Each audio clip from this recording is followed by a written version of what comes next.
10 up out of order and suspend rules to allow the public to speak on behalf of one of the residents on Ivy Ave. Is there a second to that motion? Second it. Motion has been made and seconded to take up item number 10 out of order, suspending the necessary rules. I would like to just call the meeting to order if you don't mind, but we'll take this vote and then I'll call the meeting to order. So all in favor? Aye. Aye. Aye. All opposed? I heard a 4-0 vote there. So just for those of you joining, this is the April 27th regular meeting of the Committee on Ordinance. I'm the chair, Rebecca LISI, City Councilor at Large. We're joined by the Vice Chair, Councilor Anderson Burgos from Ward 6, Councilor Bacon from Ward 5, and Councilor Hernandez from Ward 4. Also joining us this evening, but not part of the committee, are Councilors at Large McGivern and Greenie. I think that's everybody. So moving to item number 10 out of order. If there's somebody here that would like to speak, we would need to suspend the necessary rules. I think we are under suspension of the rules, so that would be fine. We need you to raise your hand, which can be done by hitting the more button and raise hand. Or if you're joining by phone, it's *9. Councilor LISI, I've also forwarded an email to the committee relative to this item, just like a minute ago. Everybody should have it.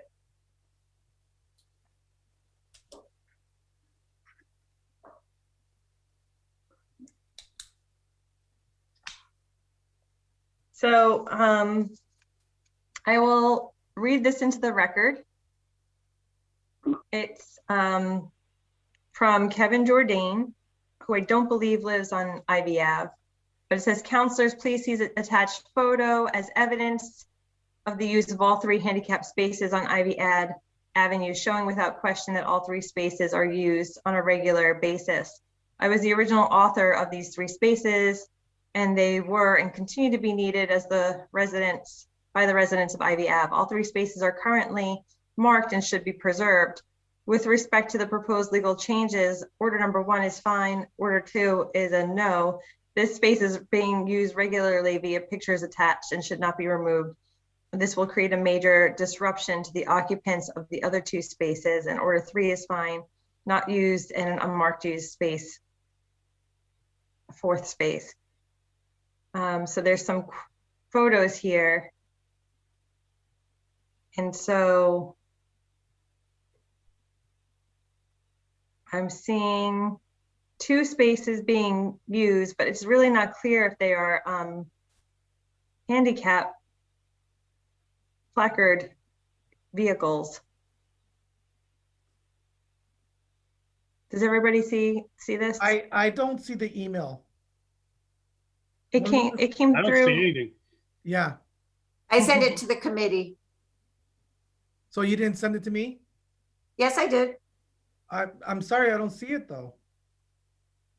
When did you send Madam it? Chair?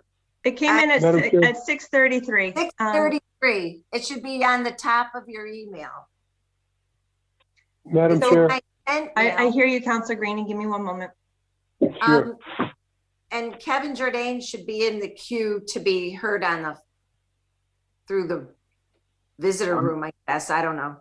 I'm here. Sure. So Councilor Anderson Burgos he's has his hand up.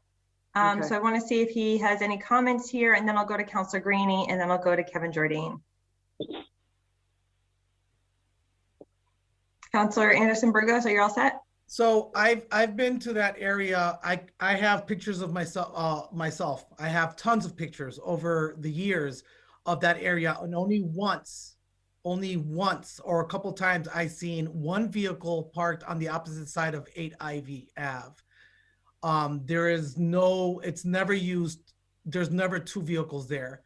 I've spoken to every single resident on 9 Ivy Ave, and there's only one person that's using that space who's never even put in for a request to put in a handicap placard. As a matter of fact, I mean, a handicap parking space. As a matter of fact, both of those handicap parking spaces were never requested. They was just put in by Kevin Jourdain when he was city councilor. So they were never requested, they were just put in.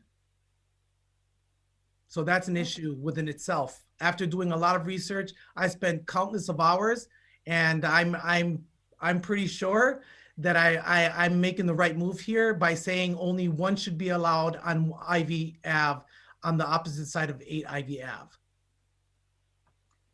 And I stand my ground. Thank you. Councilor Greenie. Yes, ma'am. I just want to say that in the last 2 weeks, I have driven up and down Ivy Avenue. I've seen all 3 places used with handicap stickers. One was a blue Lincoln, one was a red pickup truck, and another was a white SUV. They were all had handicap stickers on them, and they were in handicap places. Three spaces were being used. I drove it 3 times in the last 2 weeks. I went up and down Ivy Avenue, and that's from my personal view, from my personal viewpoint in my car, and within the last 2 weeks. Thank you. Any other councilors wish to speak? I see Councilor Anderson once again, and then we'll go to members of the public. Yes, I find this very, very interesting that the at-large city councilor, the Ward 5 city councilor, all of a sudden have this interest in Ward 6 on Ivy Street. I don't understand what's going on here, but I'm telling you right now, I have visited Ivy Ave, 9 Ivy Ave. I can't even tell you how many times. This needs to be addressed.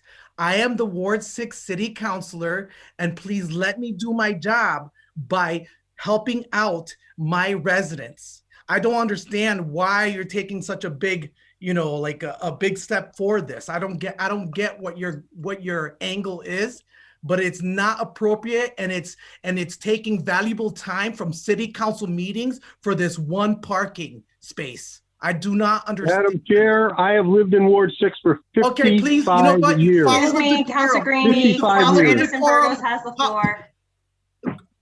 Councilor Greenie, please follow the decorum. I am so tired of people just not following the decorum. People have disrespected the president. People have disrespected each other. That needs to stop. Let's be professional. People are watching us. This needs to stop. Let's work together. You guys are making everybody else's job harder. I am telling you right now, when I tell you that I have spoken to every single resident on Ivy Ave over the years, I am telling you I did my due diligence, and I'm doing what they have asked me to do, which is simply remove one. There's only one resident who lives on 2 Ivy Ave or 4 Ivy Ave, okay, or 8 Ivy Ave, who suggests that those 2 spaces need to be there. She already has a space in front of her home, okay? There doesn't need to be 3 on such a short street. It does not make any sense. And I do not understand why the Ward 5 councilor and why the at-large councilor keep pushing for this. What is it? Like, I don't get it. I don't get it. This is ridiculous, and it's a waste of our time. Councilor Hernandez. Thank you, Madam Chair. And I mean, I think, is there anybody here? I mean, Councilor Anderson Burgos did his due diligence, and I know that there's other people here that are trying to express, right, why these 3 parkings should be here. But is there anyone that is from the public that resides there that has any type of input other than Councilor Bacon and Councilor Greenie, that live in that area, that live in that street, that can confirm the good work of Councilor Anderson Burgos? Be happy to answer that when it's my turn. I don't see any members of the public from the street to answer your question, Councilor Hernandez. And I'll go to Mr. Jourdain, your name and address for the record. And I'll just ask that you keep the remarks brief, because we've been over this issue a number of times already. And so I think that we're getting ready to move on to the other items in our agenda. Yes, so it's Kevin Jourdain, 18 Raymond Avenue, represented Ivy Avenue for 24 years on the Holyoke City Council, author of these ordinances in question, researched them diligently, put them in at the request of the residents of the street, long before certain people were ever on the city council, wouldn't have that background. In terms of the question about residents, I think the first thing you need to talk about is notice. It's unheard of that the city council would ever look to make any modifications to handicap signs without giving proper notice to the people that were impacted by them. It's that in and of itself, I think, should answer Councilor Hernandez's question. No, at no time at any of these meetings has notice ever been given to any person impacted by this, beginning with Odette Zaplicki of 8 Ivy Avenue, who, when I authored this handicap spot, the first one in 2002, she has never been served with any notice relative to any of these proceedings. And this item has been filed beginning in 2018. If there's any call about obsession, I think one would have to wonder why this is such a priority for certain people. Next thing is no one has discussed this with the maintenance or with One Holyoke, who owns the building, and what are the needs of the folks there. Those two other spaces were placed in there 15 years ago because there was a need. In fact, one of the other spaces is used daily by the gentleman that has the pickup truck that's articulated in the photos. I think it's important to note that everything that is outside of evidence is called conjecture. These are opinions. And you can't make statements that are not supported by documentation. You know what documentation is? It's called photographs. Okay? Photographs show clearly 8 photos taken of these two spaces occupied. For someone to can repeatedly suggest at this meeting that these two spaces are not being used defies evidence, defies photography. And everybody who's going to be voting on this needs to base their decision based on evidence and facts. Facts matter. So the fact of the matter is this is a large congregated area of people in multifamily housing and apartment blocks. You have 2 of the 3 spaces are regularly occupied by one occupant alone. This leaves no other handicap spaces whatsoever if this 3rd space, which is regularly used, based not just on Councilor Graney's observation, but with photographs. I've given you the photographs. And I was asked to speak from Odette Zaplicki, who at no time was ever given notice of this proceeding or any other since 2018 when this has been brought up. She has never been served. Moreover, let me talk about the total abuse of discretion and lack of protocol here. Anytime a handicap space of the Holyoke City Council is inserted or removed, it is referred to the Handicap and Disabilities Commission for review and investigation. This, in this order, has never taken place, and to this date still hasn't been taken place. Those orders previously were referred to those committees over 15 years ago. And if you're going to make conjecture and make those kind of things, those things should be sent to the Disabilities Commission for review. Having said that, the change on Order 1. Mr. Jourdain, you've been talking for several minutes here. It's not a public hearing and it's under suspension of the rules that we're allowing the public to speak. So I'll ask you to begin to wrap up your comments. Okay, that's a fair point, Madam Chair. Thank you. So Thank you. Order 1. We got the notes. We read it into the meeting, right? I believe you did. So, right. So Order 1 is not at issue because it's a housekeeping thing, and Order 3 is fine because it's not even a marked space. But Order 2, that first space closest to Dwight Street is regularly used. Councilors should vote accordingly and not take these handicapped folks' space away. Hyperbole to the contrary notwithstanding. So that's what we do. We represent people and they need this service, they need this space. And hearsay is not evidence. And I thank you for your time. Thank you. Councilor McGivern, and then Councilor Anderson, and then Councilor Hernandez. And go ahead, Councilor McGivern. Thank you, Councilor LISI. Just 2 questions to the committee. The 2 things I look for when we have, and this isn't the only placard designation that we've had debate about over the years. But the two things I've always looked for is the report from the Disabilities Commission. We set that up some 20 years ago, and it works wonders because we have volunteers who have or understand disability and or have a disability who go out and do the research. So I think, to the point made that we should have a report from the Disability Commission. We had one 15 years ago. But more important to me is not the pictures and the use and everything, but is the overnight use of parking, handicapped parking spaces. That to me that's the telltale. And we know at 8 IV that space is used overnight. And my question to the committee is, or to the Disability Commission, if they could find out for us, is if all 3 of these spaces are being used overnight, it speaks for itself. They're in need. And then I understand the reason I go by that is if, cars come home and the handicap active is used by a resident, then it doesn't do anything but, give them, because of their disability, which is determined by the state, it gives them the ability to park on that street and have a space to park in. And it's as simple as that. It's important, but it's as simple as that. So if we could get something from the Disability Commission, I would appreciate it.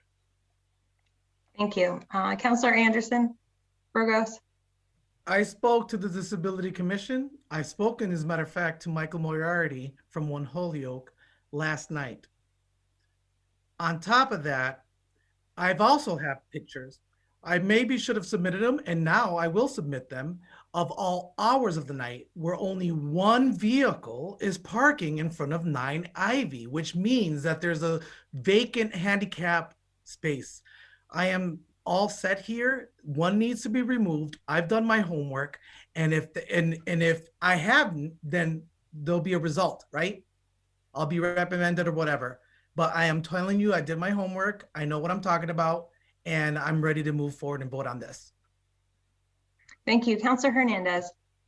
Yes, is there any way that we can, I wasn't aware that the disability, that the Commission of Disability, that they research into it, they do their homework, they go and visit when a parking is installed. I wasn't aware that they also did an investigation when they were asked to be removed, because usually it's either somebody has moved out of the area, or maybe they have passed away, and then the parking space is no longer.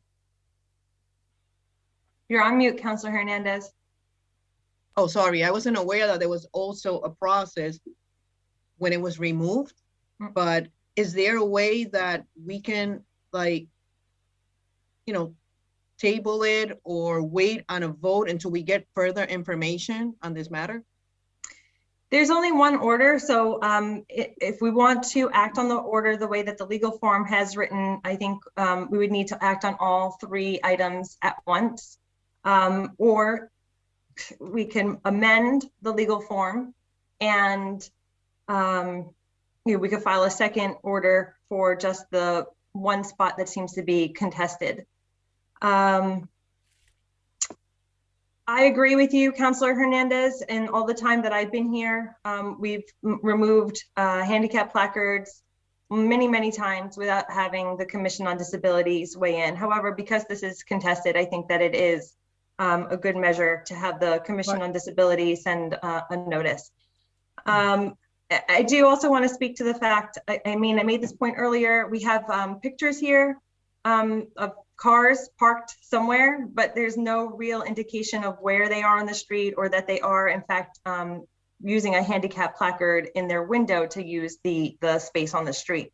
So, at best, we could table the whole item and wait for the remaining communication from the Disabilities Commission. Madam Chair, if I may. Or we could move on the 2 items that are not contested at this point in time. Councilor Anderson Burgos, it's your Madam order. Chair, could I speak one more time? After Councilor Anderson Burgos, yes, Councilor Greenie. So I did speak with Don Welch for recommendations. He said he will not recommend removing spaces because that's not what he does. He only recommends adding a space, not removing. So there wouldn't be a report. And I spoke with Don Welch. I'm telling you, I've done my homework. Like I've crossed my T's and I dotted my I's. I made sure I was following, you know, the rule, and I made sure I did it right. I really did. Thank you. Councilor Greenie. And then I'd like to move the Madam Chair- question. Madam Chair, first of all, I'd like to apologize for the committee for my brashness. I don't usually react this way, but it's a very passionate subject with me being very close to a person who is handicapped. And I must say, too, for the record, I've lived in Ward 6, and as a councilor at large, not only do I represent the entire city, but I also represent Ward 6. And I, too, have received the phone call, you know, from the resident on Ivy Avenue of the possible ramifications of removing these handicap spaces. So for the record, when it comes to full committee, I will be voting against this. And this has nothing to do with anything any other councilor had to do. This is my passion, and this is the way I feel. So that's the way I exercise my feelings. And if I was too brash, well, I'm sorry. I just didn't. It's very passionate with me, and that's the way I feel. Thank you. Thank you. Councilor Bacon, and then again, I want to begin to move the question, but deference to the committee member. I'd like to offer an amendment that we approve the legal form for the first item and the third item. That motion fails for lack of a second. Is there a motion on your order, Councilor Anderson Burgos? Yeah, I recommend that we remove one of the handicap spaces and send it to City Council. So the legal form that we have before us is, just want to state for the record what we have here.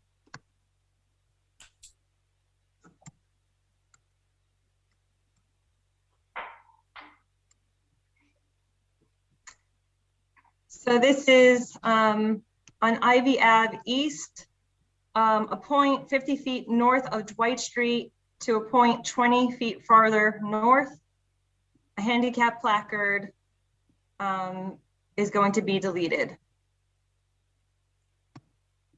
We're going to add in its place Ivy Ave East Side, a point 50 feet north of Dwight Street to a point 20 feet further north. A handicap parking space. So we're just moving this slightly. Then there is deleting Ivy Ave West, a point 50 feet north of Dwight Street to a point 20 feet further north. And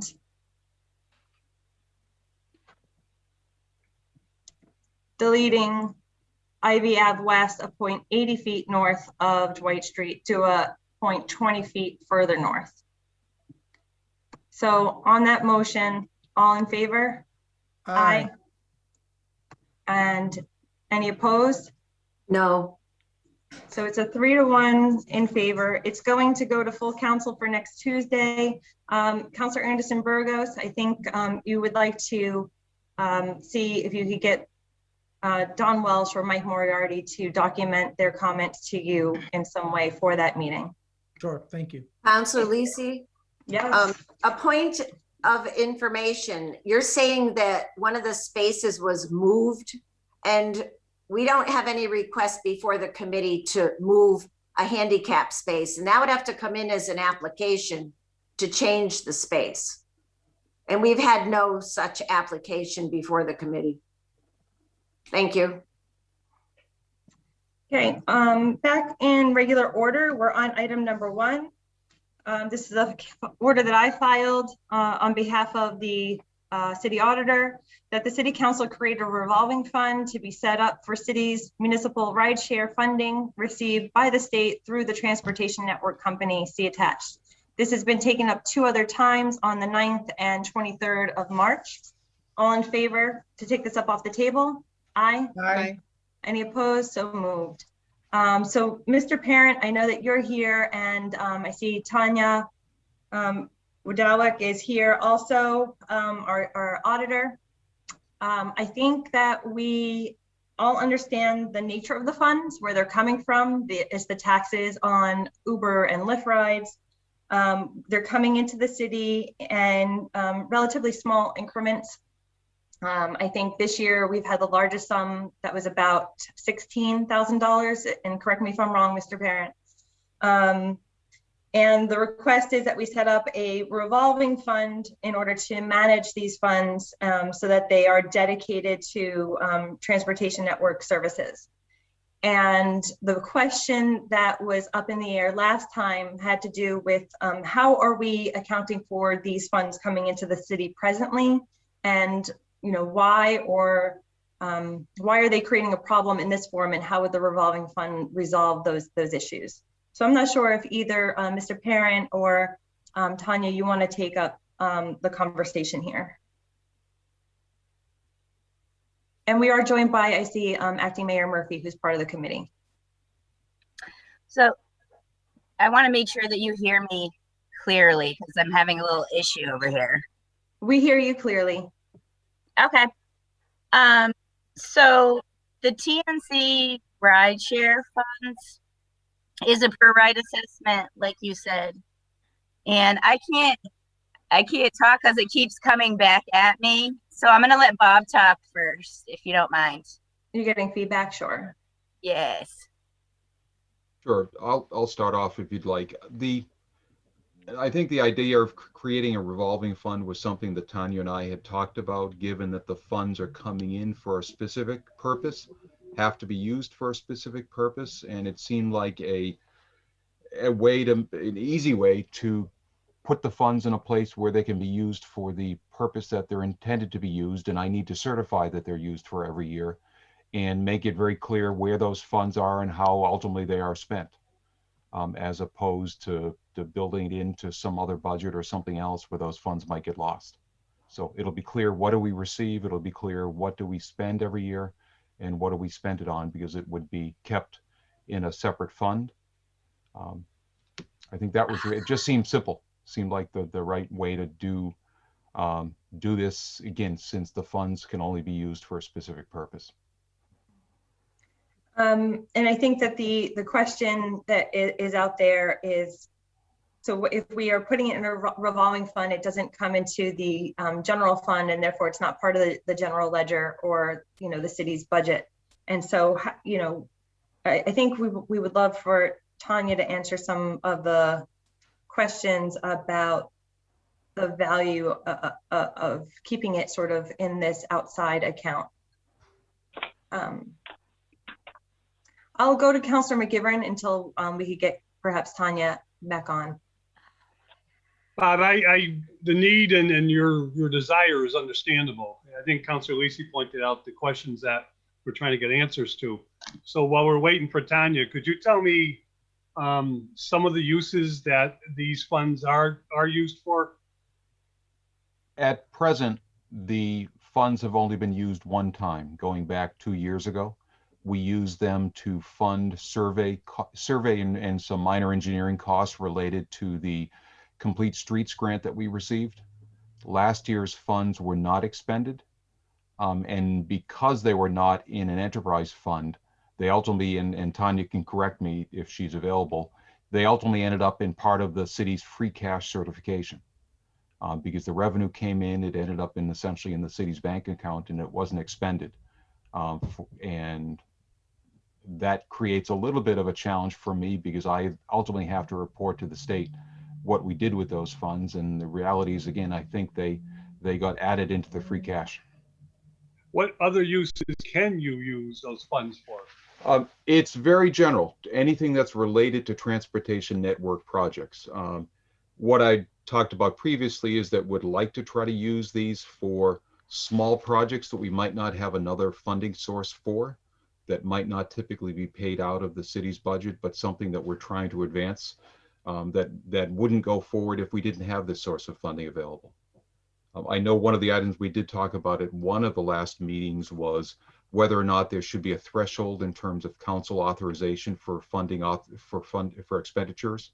If the council wanted to maintain visibility, and the recommendation I'd given to Chair LISI was that, from our standpoint, we thought a number in the range of $7,500 would make sense. Not too high, not too low, but at least any significant expenditure out of that fund would require council approval So therefore, it would be fully visible to you. The projects you talk about, typically would these projects be something that would be paid through the general fund if the money was available?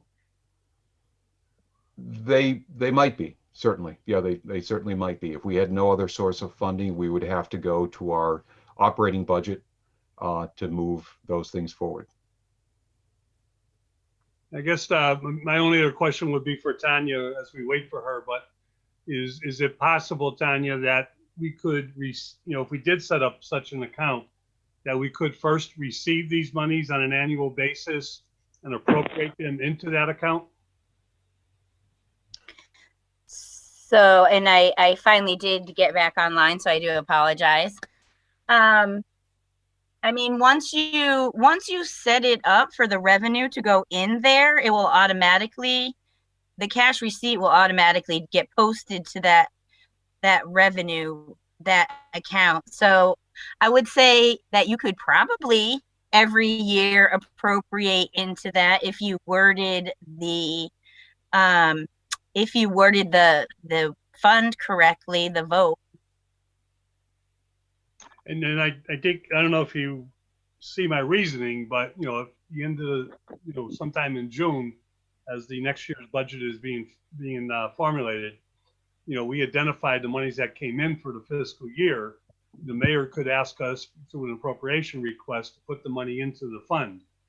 That way we're taking the step, it's small, potatoes, but taking one of the steps to balance the budget by identifying the revenue coming in. This an example I always use is the Shannon grant with a couple $100,000 a year, being used to fund salaries in the police department. Yet in May, June, when we're looking at the budget, that's not identified. And we look at it as a deficit because it's an expenditure in the proposed budget, but we don't recognize that $200,000 as revenue. And I think it's a disservice to the taxpayers, when the Department of Local Services step in and look at the outside auditor's report, who doesn't recognize those dollars and caused everything in the budget, caused a certain amount of the budget in deficit. And then we're making cuts to the budget because we don't see the revenue. And, we're trying to balance the budget as our responsibility, to what the mayor, to a degree what the mayor did not do. So that's why I speak very frankly about revolving funds and the way they're, if they're going to be used, there should be a very specific use and revenue could be identified. But if we're just going to keep creating revolving funds, I think we need to get a little bit more creative in terms of the revenue being identified. Thank you, Councilor McGivern. All your questions answered?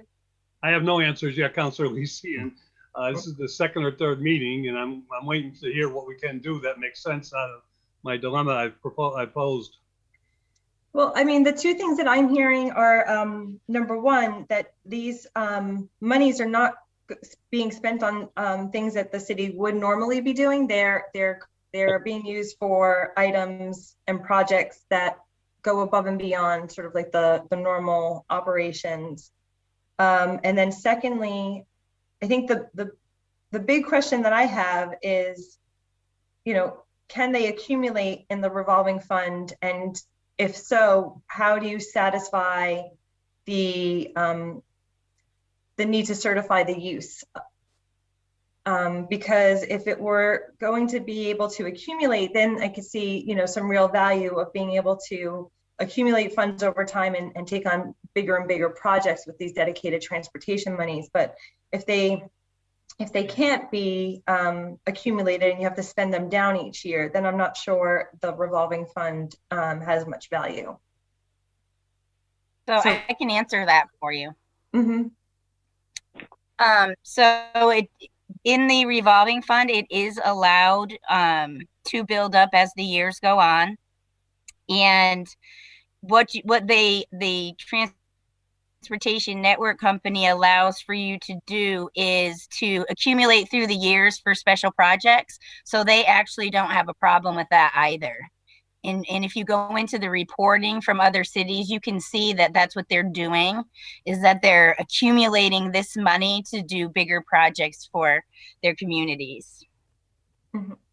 And then Tanya, since we have you speaking, can you speak to this question that Councillor McGivern raised about how we could, somewhat have our cake and eat it too by creating the special wording? Do you have a sense of what that wording would look like so that we do in some way get credit for the revenue coming in?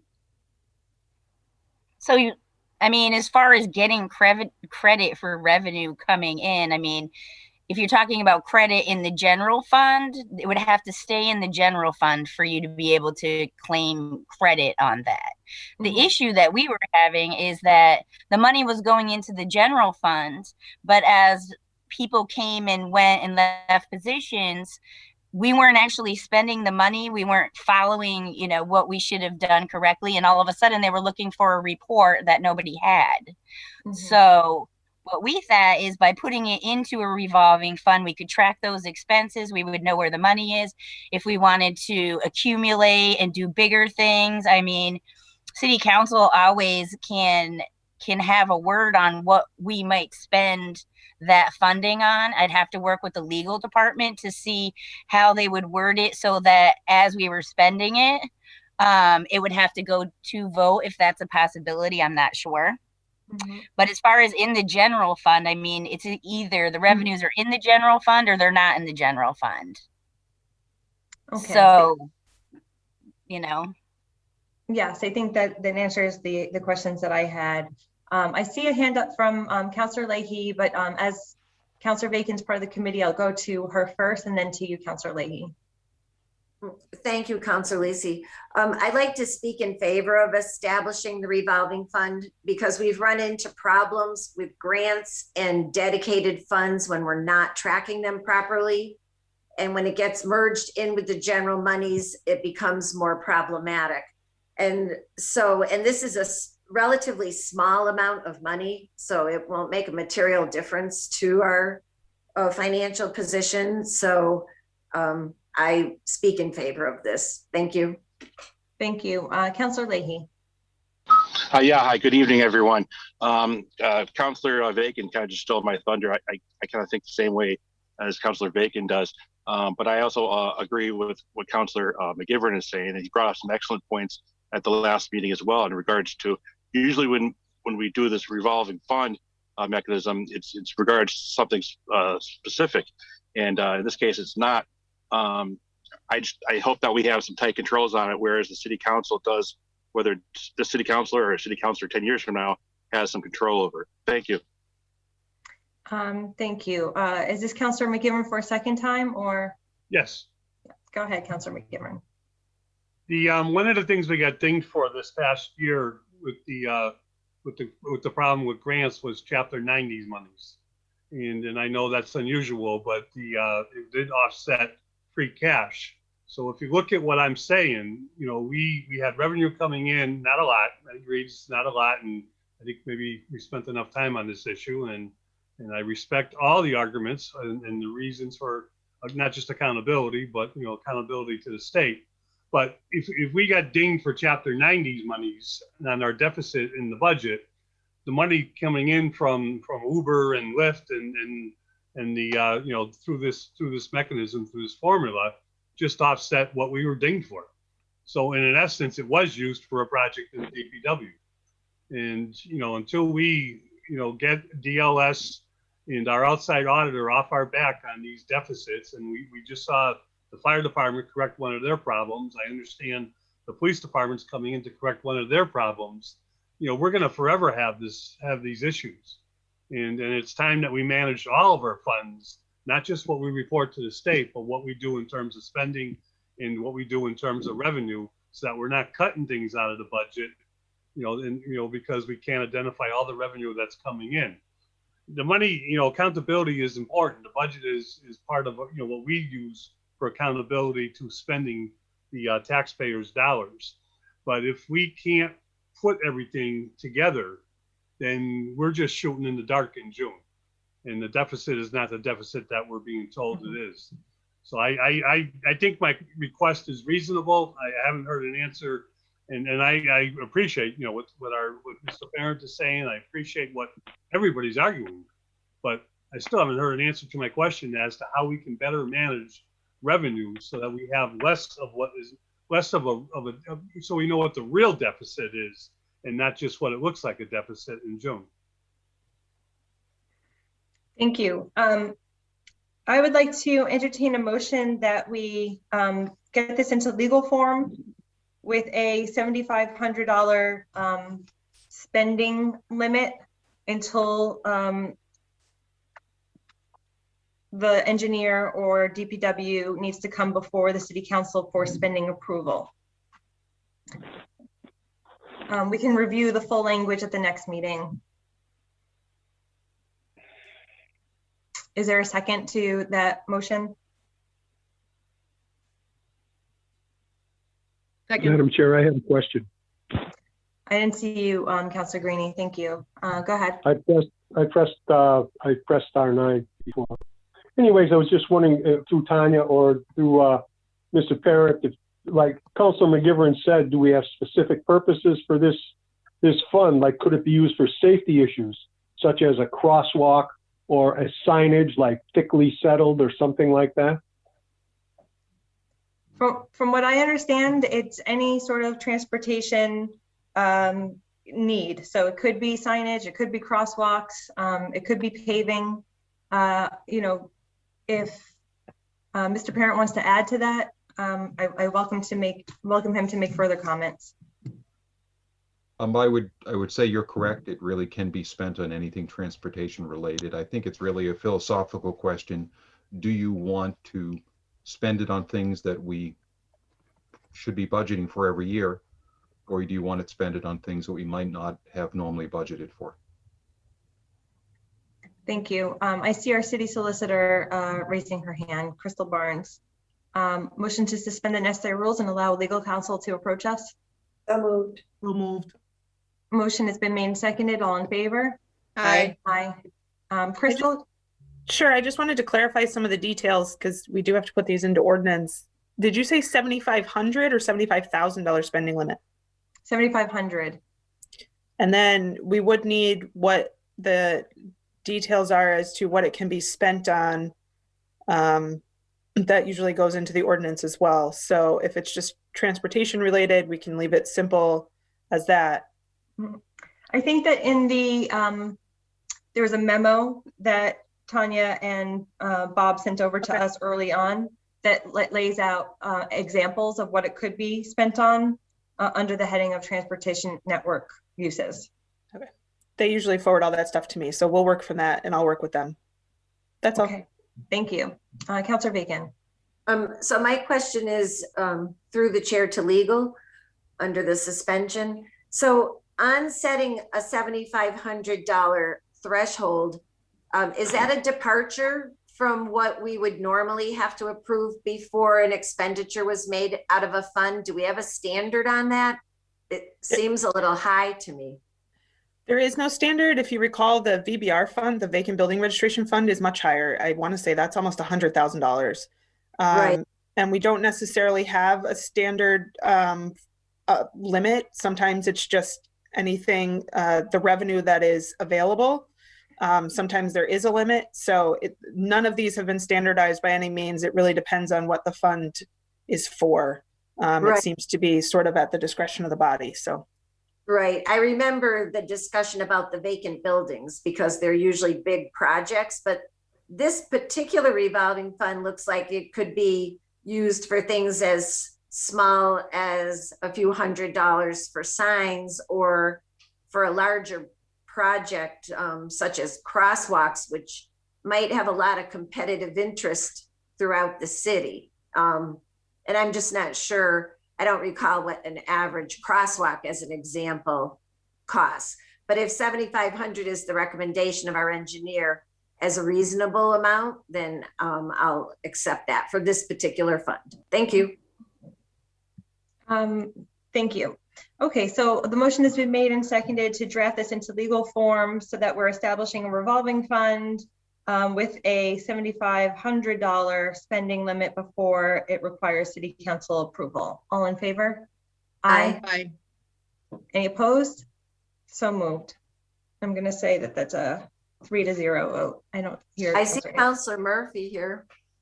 I did notice Counselor Murphy, but I didn't hear him. So maybe it is a 4-0 I vote. said yes. I said yes. Thank you. It was a weak yes, but I said yes.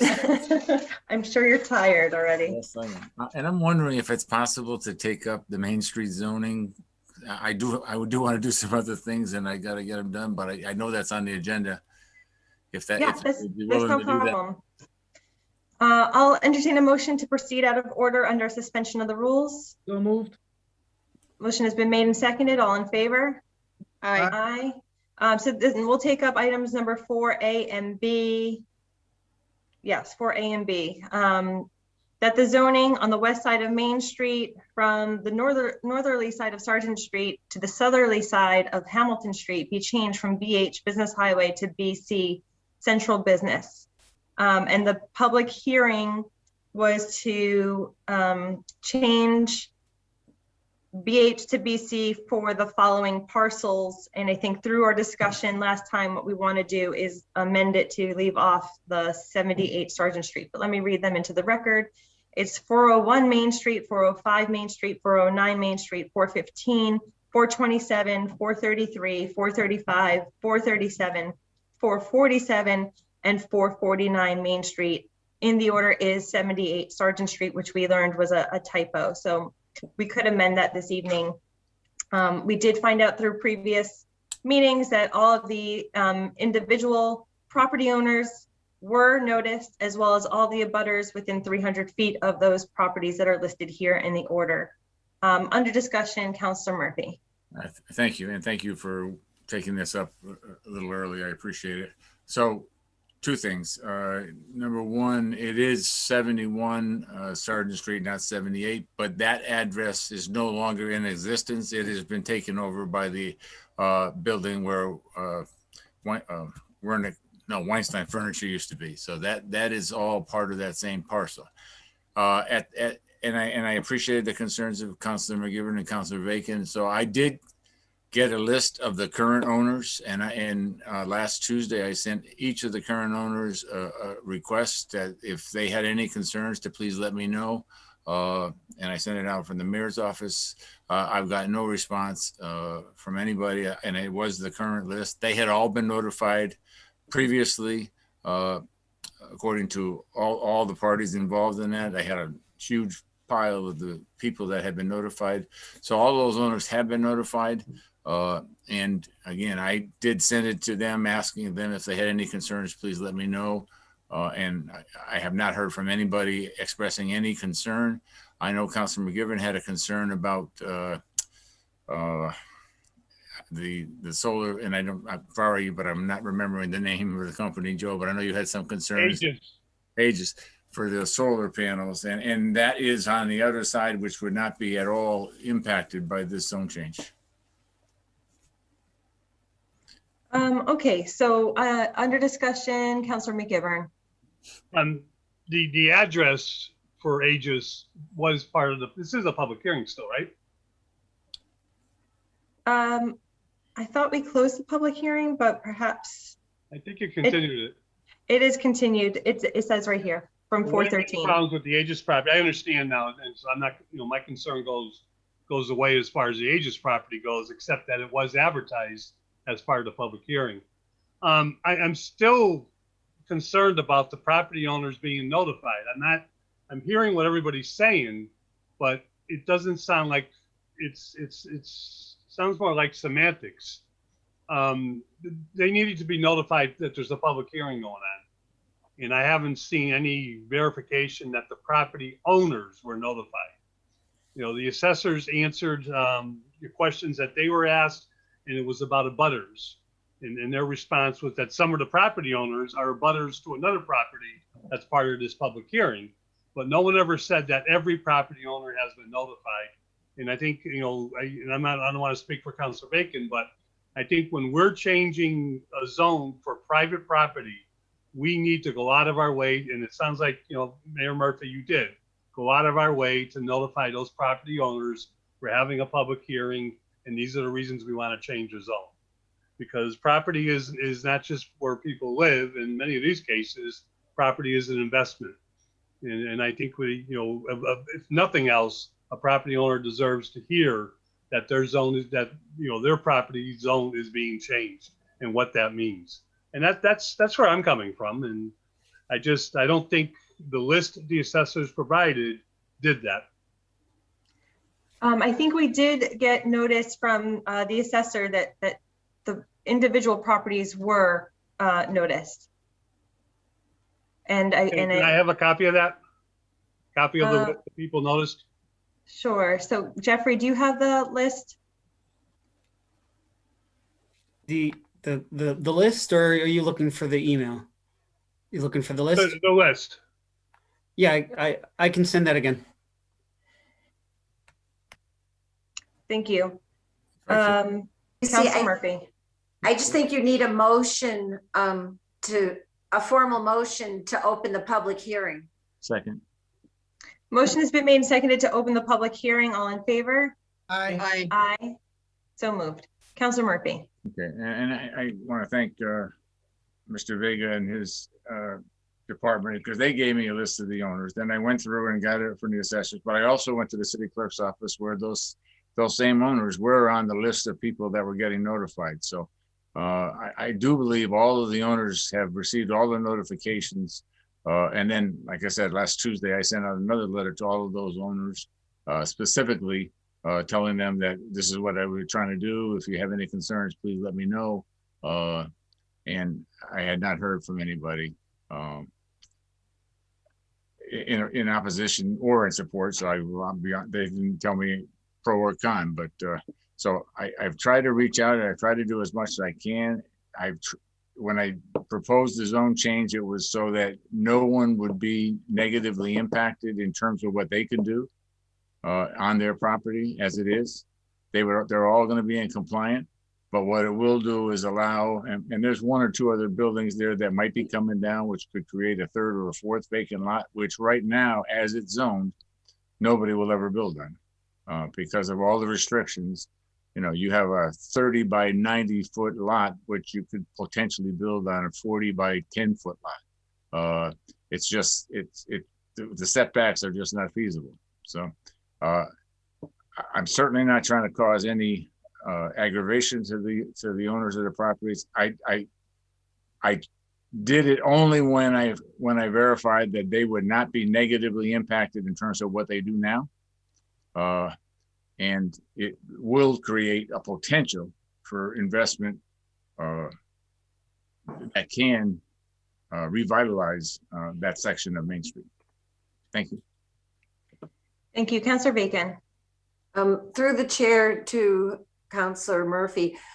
So throughout this entire time and throughout all the public hearings, have you heard back from any property owner in favor or against it? You've heard from absolutely no one? I've had one person talk to me.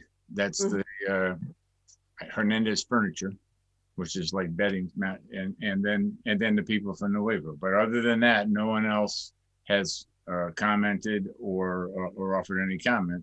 I know when the zone change went out, it was indicating that this is what the impact would be. So, and I'm hoping that is in fact what's happened. There were a few that I had previously talked to, but have not seen this particular time around. Previously, when I first thought about it, I had talked to and they were interested, and they were actually interested in some of the vacant lots.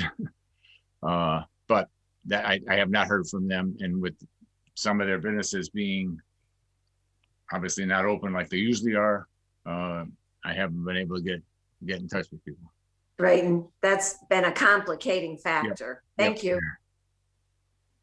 Thank you. I made these points at a previous meeting, but to, the points that Councilor Acting Mayor Murphy made earlier regarding the inability under the present zoning to build out the property, I very much see the move from the BH zone to the BC on these particular parcels, given the density and walkability of the area, it's actually an enhancement and an improvement to the property owner's lots. And I recognize that it's a fully subjective comment that I'm making there. However, we've done and we have complied with all of the noticing requirements. I will ask if there are members of the public who wish to speak on this issue, but then I do think that it's time that we close the hearing here. I do see a hand from Councilor Greeny that may be from before.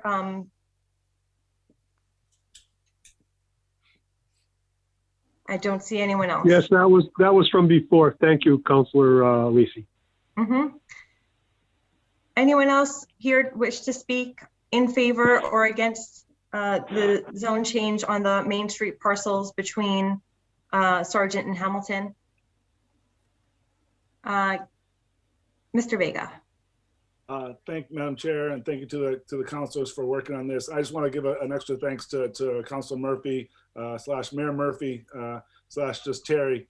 You've worked hard on this, and I appreciate the work you're doing. I know this is a comprehensive look at our zoning. I know the planning board is also looking at this. I know you've worked with members of the planning board on this as well.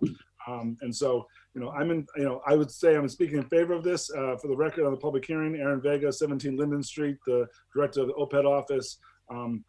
I do understand Councilor McGivern's concerns, but I assure him that we have reached out as best we can to the property owners there. And again, as an example, just to make sure people have this in their mind, if you know the Fiesta Cafe and their little outdoor section that they have next to the main restaurant, the space, the building that they built for their little outside kiosk bar, if you will, that's how big they could build it.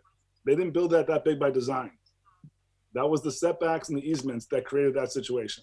So just to give that food for thought. So I appreciate all your work, and I'll be talking to you a little bit about the next issue. Thank you. Is there anyone else from the public who would like to speak? Seeing none, I'll entertain a motion that we close this public hearing. So moved. So moved. Motion has been made and seconded to close the public hearing. All in favor? Aye. Aye. Any opposed? So moved. I'm going to say that's a 5-0 vote then. Close the public hearing, and then is there a motion on the orders? I'd like to make a motion that the zone change be approved. Second. Motion has been made and seconded that the zone change be approved. We did receive a communication from the planning board, and I don't have it in front of me to read into the record, but it was favorable. Here it is. Jeffrey's, I think, anticipating my, no, he's giving me the the list of notification. The planning board did send a favorable recommendation for these zone changes. The one thing I do want to ask is regarding 78 Sargeant Street, are we leaving that in there as 78? Are we changing it to 71 as an amendment, or are we dropping it altogether? Well, 71 is the address, but 71 no longer exists. 71 has been taken over by the owner of the highest Main Street lot. And I don't know the exact number on top of my head, but and because I knew there wasn't a doorway there, and there used to be a 71 doorway, and it's been removed, and so there is no 71. That is the owner of the last lot on Main, or last building on Main Street. So then it seems that we should strike the 78 address from the that would make sense. the list. Okay, so I'll entertain a motion then that we strike the 78 Sargeant Street address parcel from the list here. Make a motion to do that. Motion has been made and seconded. All in favor? Aye. Aye. Aye. The amendment passes 5-0. And on the amended order then that it be adopted, all in favor. There's been a motion made. Is there a second? Second. Second. I think I made the motion. You made the motion, Councilor Murphy. Second. Councilor Anderson Burgos, we have a motion that's been made and seconded to adopt the zone changes as amended. All in favor? Aye. Aye. Any opposed? No. So 4-1. And I just want to make a comment. And it's not that I'm opposed to the concept of what's being done here, but I'm very troubled by the fact that something that should be so favorable for these property owners and businesses has received absolutely no response. It's just so unusual, almost unheard of, that there would be no response. I just find it troubling. Thank you. I agree. I mean, I thought there would be more people responding, but those that, if I can, I'm sure, those that are not, their zone is being changed, but their function is not being altered because of the change. I'm assuming that's why they didn't. I don't know that. I wish I could tell you, Councilor Baker, but I honestly can't. Okay, thank you. We'll continue back into regular order, which is item number 2. I'll entertain a motion to take this up off the table for discussion. So moved. Motion has been made and seconded. All in favor? Aye. Aye. Any opposed? So moved. This is filed by Councilor McGivern that the council remove the enterprise fund status of the wastewater treatment plant. Under discussion, maker of the order is here, Councilor McGivern. And then we also have our DPW superintendent here, as well as Tanya, our city auditor. Thank you, Chair LISI. I filed this order out of concern for a status of enterprise fund on the wastewater treatment plant, which was designed to survive on a user fee.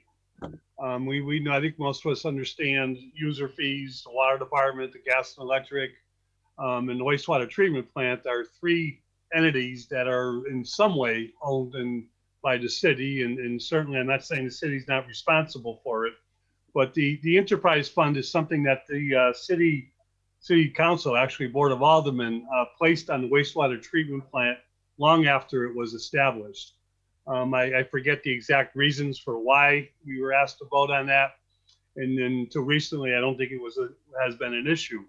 But recently, we're seeing deficits within their budget that reflect a problem when the state looks at our budget, because the enterprise funds, my understanding is the enterprise fund connects it directly to the city budget. And, you know, and to highlight it this year, we learned that, and I guess there's reasons for it, but that what was almost operating in the black turned into a $1.3 million deficit in this fiscal year, which is yet to be resolved. I understand it's, you know, a billing issue. I understand part of the issue maybe related to COVID is not allowing the city to use a shut-off mechanism that the water department lets the DPW use for people who are not paying their bills. They can shut the water off until the wastewater bill is paid itself. But my concern is magnified this year because right now the Department of Local Services, Department of Revenue, is looking at, you know, the city being assessed the $1.3 million if we don't make up those dollars, and that coming out of the general fund. I think that is wrong in so many ways, that taxpayers' dollars pay for what should be paid by a user fee. I understand the city owns it. I understand the city is responsible for it, but it is not a fair and equitable way to pass the deficit on to taxpayers, whereas a rate change would be a fair and equitable way to pass on to users of this treatment plant itself. So I offer this, you know, for those reasons. It's something that we will be reversing. I believe the vote took place in the 80s, possibly 90s, and it would be something to me that would force the managers and would force the city to take a deep look at the user fee and a deep look at the budget itself to make it operate within the black. I certainly, you know, would welcome to hear from the department manager and from our auditor and the legal department, but that's the reason I propose this. Thank you. Councilor Bacon. Thank you, Councilor LISI. I agree with the comments that Councilor McGivern just made. What I don't understand is how removing the enterprise fund status would accomplish that. It would appear on the face of it to do the opposite. So I guess I would just need to understand more about what the change would mean. Thank you. Thank you. I think we should hear from either Tanya or our DPW Superintendent, Mike McManus, at this point in time. City Auditor Tanya Wadowick. I'm so sorry. I haven't in all these years learned to pronounce your name. Nobody has. It's fine. I really apologize, Tanya. And I've been doing pretty good. Yeah, you've been doing all right. Thank you. So could you explain the enterprise fund and how it's functioning presently, and or why it's not functioning the way we would like it to at this moment? So, I mean, our enterprise fund has been running in the red probably for the past, at least, I know it's been in the red for as long as I've been here, but I think it may have even been longer than that. What happens is, just as Councilor McGivern said, is that at the end of the year, if we have a deficit in that fund, our general fund revenues is covering that deficit. Mm-hmm. So not only is our general fund revenues covering that deficit, but at the end of the year, it's also going into the tax recap form, which means it's going in as a negative when we file our tax rate. I would like to know why it was put into an enterprise fund actually before I answer any question about if it should be put back in the general fund or if it should stay, the way that it is, because there had to have been a reason originally that it was separated out from the general fund to begin with. I do believe it should run on its own user fees. But I also know that, the situation as it is today with the pandemic, we're unable to make all of our collections as well. So I don't know if Mike wants to, speak more on that. Yes, thank you. Mike McManus is with us. Do you want to add some comments to that point? Sure. The separation into the enterprise fund happened before I started. And I don't know why, but I look at enterprise funds as an accounting tool, just as a way to segregate revenues and expenses associated with whatever the enterprise fund is dedicated for. You can have enterprise funds for utilities.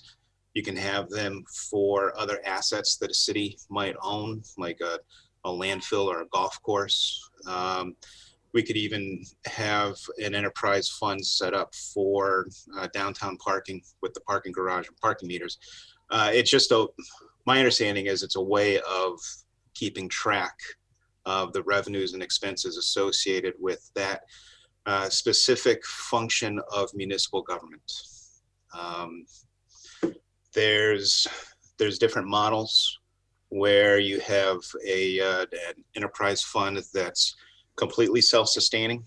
You have some that operate in a surplus, and you can have some that are always subsidized by the general fund of the community. The collections are an issue. We can't do the shutoff, but the sewer rate is another issue that affects the revenue generated by the sewer user charge. Our expenses are relatively set with the contract fee that we have for operations of our sewer infrastructure, sewer and storm drainage infrastructure, and the debt service that the city has taken in order to make improvements, upgrades, and come into compliance with the Clean Water Act. Those are our costs. And the revenue, it's based off of consumption and a sewer rate of X dollars per 1,000 gallons of usage. If the sewer rate was increased or decreased on a more regular basis, there wouldn't be a creeping deficit of the sewer fund with time. And I think we would be able to react in and get closer to a balanced budget. It would be nice to operate with a surplus at the end of the year, not as a means of generating income or profit, but as a way to hedge against future sewer rate increases, to plan for future projects that we know will come. The sewer rate fund or the sewer fund revenue should include maintenance and improvements of the utility in the city, and it all gets baked in. If the sewer enterprise fund were to be eliminated and it were to completely fall back to the city's general fund, they would still have the need for a regular sewer rate setting mechanism that would be appropriate for the amount of consumption, so that revenues and expenses are balanced on a yearly basis. So the elimination of the sewer enterprise fund doesn't necessarily drive the rate setting that really is necessary. It would just be further subsidized by the general fund, which is what I think the intent of the order is working to get away from.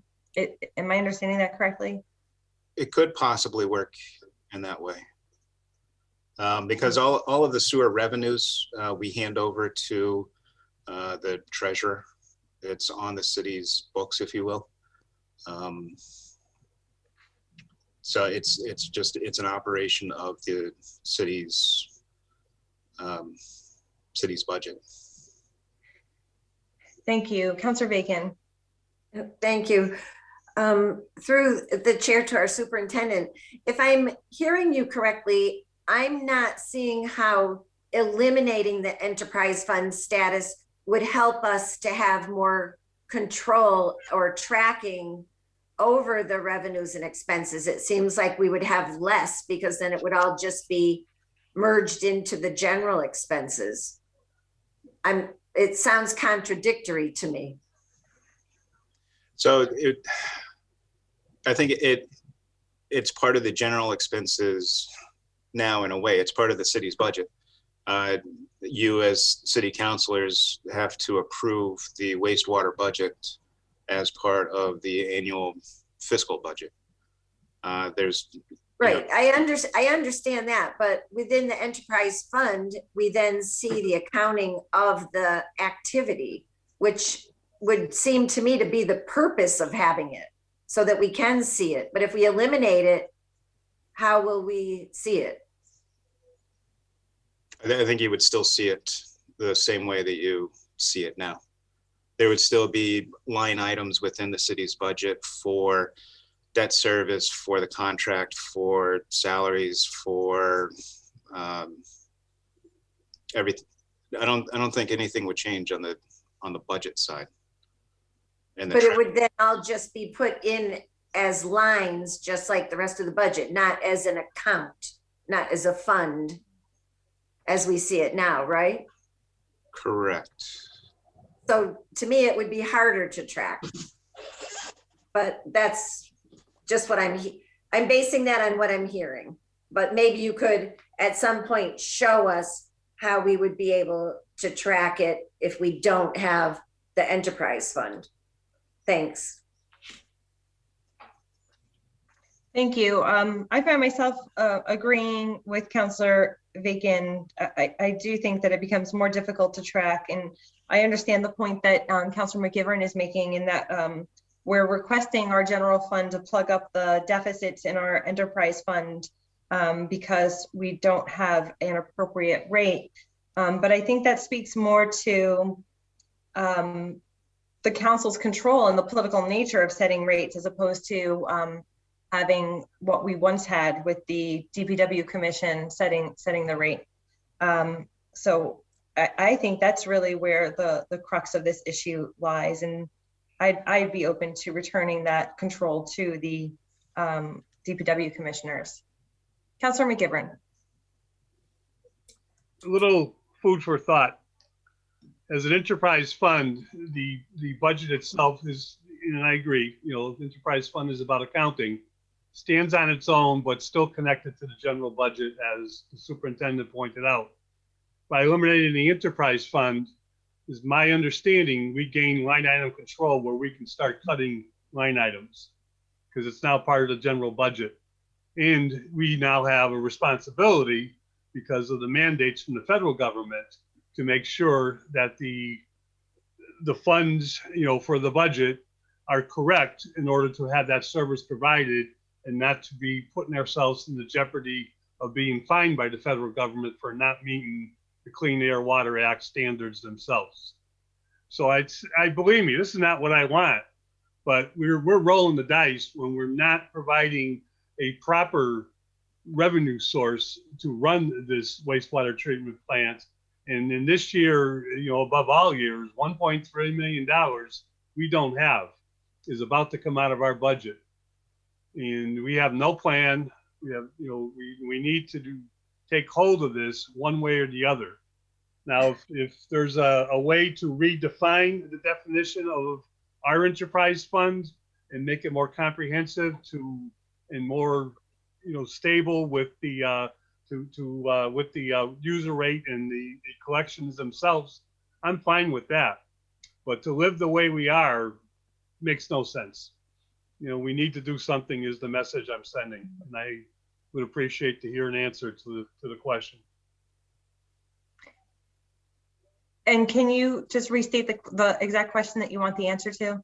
How do we make the sewer fund operate in the black and not cause a $1.3 million deficit to the general fund? So similar to the conversation that we were just having about the transportation revolving fund, the enterprise, this enterprise fund functions in a similar way. And in some ways, what you're trying to get here is the credit and the revenues coming into the general fund that would be outside of the general fund in the sewer enterprise fund, because we are hit with the deficit regardless. Either way, right? We're responsible for the deficit, whether we keep the enterprise fund status or whether we remove it. The difference is if we remove it, my understanding, I could be wrong, is we gain line item control. Well, I think regardless of the line item control, it's really about we get to say that these revenues are coming into the city's general fund as opposed to outside of the general fund. And if we're going to have to pay for the deficit anyhow, we would be able to at least use the credit that we're getting, the revenue that we're getting to pay for the deficit. I see your point, but a user fee, you know, this is not directly part of the general budget. It's connected as an enterprise fund. It's allowed to be supported by a user fee. That, you know, works outside of Proposition 2.5. And that's why, you know, whether the city council votes on the user fee or whether the DPW commission, as it used to, votes on the user fee is an argument, is part of this argument. But it's not completely part of the general budget. It's connected. And the accounting mechanism, I agree, is the enterprise fund status.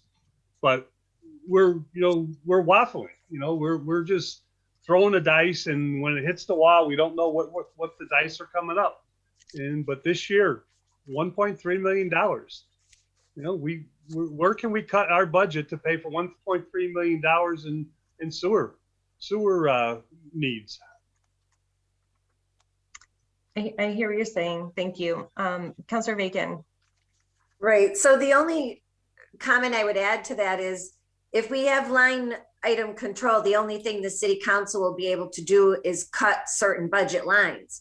But we still have a 20-year contract obligation that we have to meet. So our ability to cut, whether it's in an enterprise fund or whether it's a line item in the budget, is going to be very difficult to do because we don't control the contract. So we're kind of stuck in a rock and a hard place here relative to that. So I'm just not really sure what gets accomplished by changing the status, because fundamentally it's a matter of having enough money to support the activity. And the problem that we're in as a city is everything's getting maxed out. The taxpayers are getting tapped out. The fees are rising at an unacceptable rate to the users. Yet we have this infrastructure we have to support. So, I mean, we're just at the point where as a city, we're hitting the wall with the budget, and there's very many difficult decisions to be made. The Sewer Enterprise Fund is one, but there's many others also. Thank you.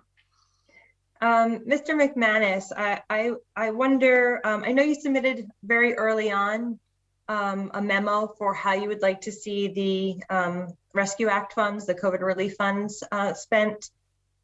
Did you put in a request or a notion of sorts that some of that money could be used to plug up and stabilize the user fee rates by handling the deficit that the enterprise fund has presently?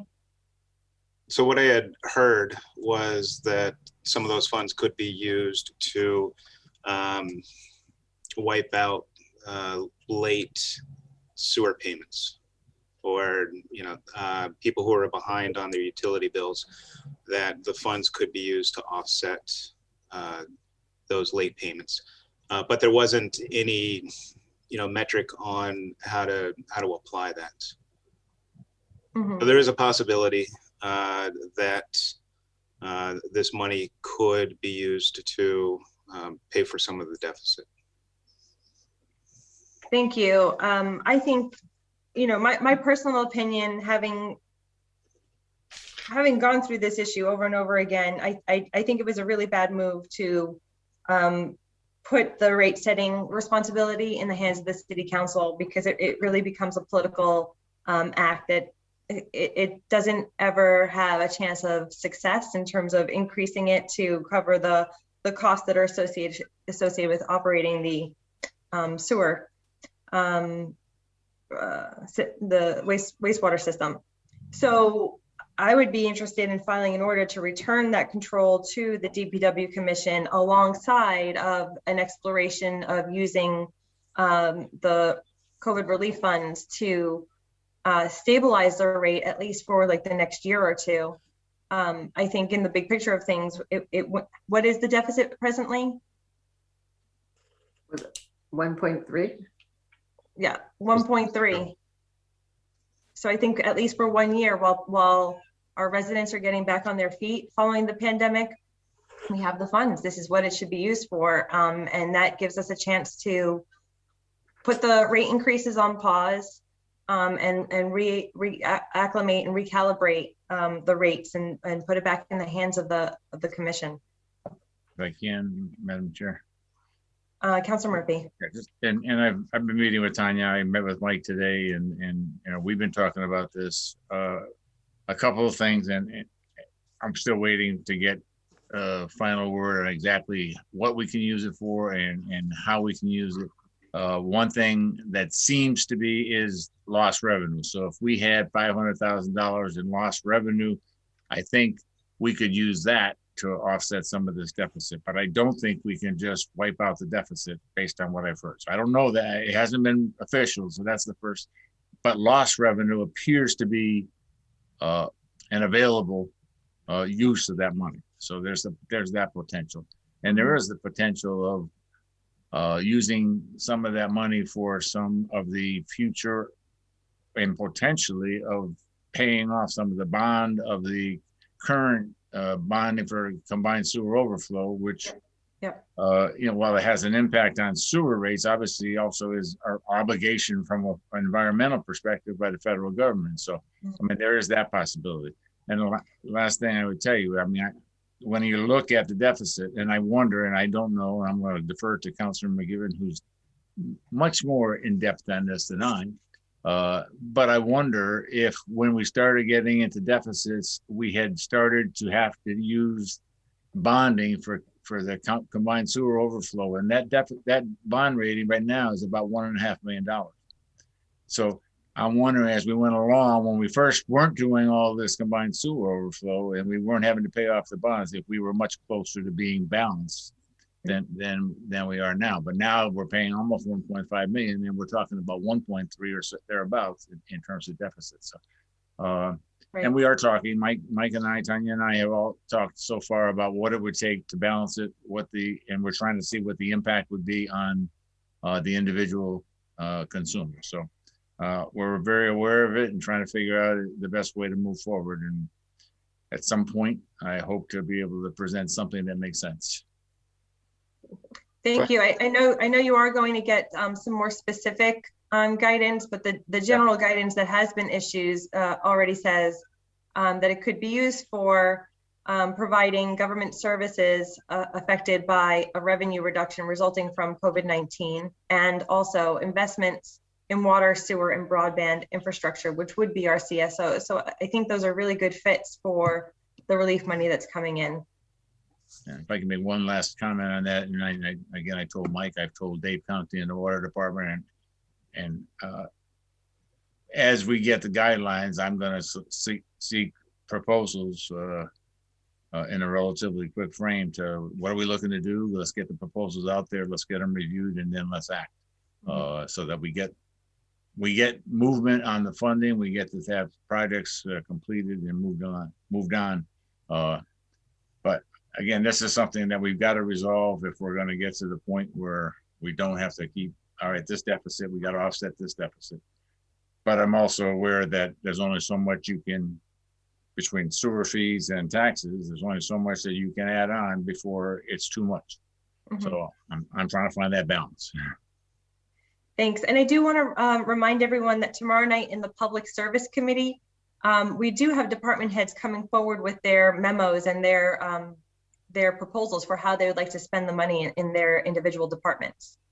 And that's related to the order that I filed related to, initiating a public process for how to understand and decide what that COVID money will be spent on. Is there any other discussion on this order? Did I cut somebody off? I'm sorry. No, I was just asking if I could speak another time. Please, yeah. DPW Superintendent Mike McManus. So for the debt service that is in the wastewater budget, that's been used to the bonds were to fund large projects, large sewer separation projects like the Jackson Street project that's going on now. This project is an $8 to $9 million total cost, and I don't think you should expect an enterprise fund to be able to accrue through budgetary surpluses over a number of years to completely fund a project like that over a 1 or 2 year period. So that's why we have the debt service. And then looking at the expenses, there's about $9 million in expenses for the wastewater fund. 96% of that is in debt service and the service contract that we have with Suez right now. So it doesn't leave a lot of room within individual lines to really cut and balance the budget without increasing the sewer rate. Thank you. Councilor McGivern. Just if I could through the chair, Mike, how many, under the Clean the Air Water Act, how many future projects or maybe in dollars, how much more work are we looking at from the mandate? I think it was $50 million worth of work. We've only touched the tip of the iceberg with what we're being mandated by the federal government. And we're talking about, taking care of debt service and taking care of something, that we've already completed, and still looking at, far more projects down the road that we're not building a stabilization fund or building a fund to be able to offset the costs, to keep the user fee down. And I would think that the American Rescue Act would be helping cities do just that, and not just clean up past issues, because that $50 million is not going away, and it's only going to get the longer we put off construction, the higher that cost is going to get. What's that? Councilor Bacon. Thanks. And I haven't had a chance to read this thoroughly yet, but we did just get an advisory that I think Jeffrey attached with our information today, that talks about the state making it easier to create stabilization funds for the exact type of thing that we're talking about, which a number of us have filed orders on. I think I filed one 2 or 3 years ago, relative to stabilizing debt. And others have been filed subsequently. And it looks like they are loosening that up to encourage that. So that's something we can look at more closely going forward. But for the moment, I think I'd offer a motion to table for more information to inform us on the matter going forward. Mm-hmm. Before we entertain that motion, I see Mr. McManus has his hand up for one last time, and he took it down. So no. Okay. So I looked at our long-term control plan, which is in draft form. It was submitted to EPA for their review 2 years ago. And in that, we had a plan for 3 projects. The total cost was $34.83 million. So say $35 million. And one of those projects was Jackson Street.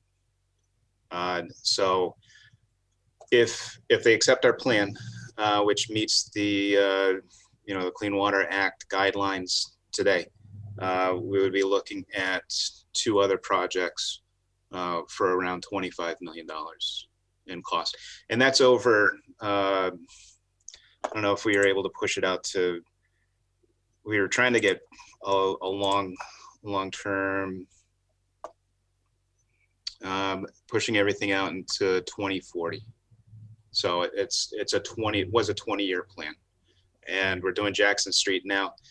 And the way we're approaching it, the way Holyoke's always been approaching it, is to try to stagger these projects over time so that we don't burden the sewer users with excessive sewer fees. Great.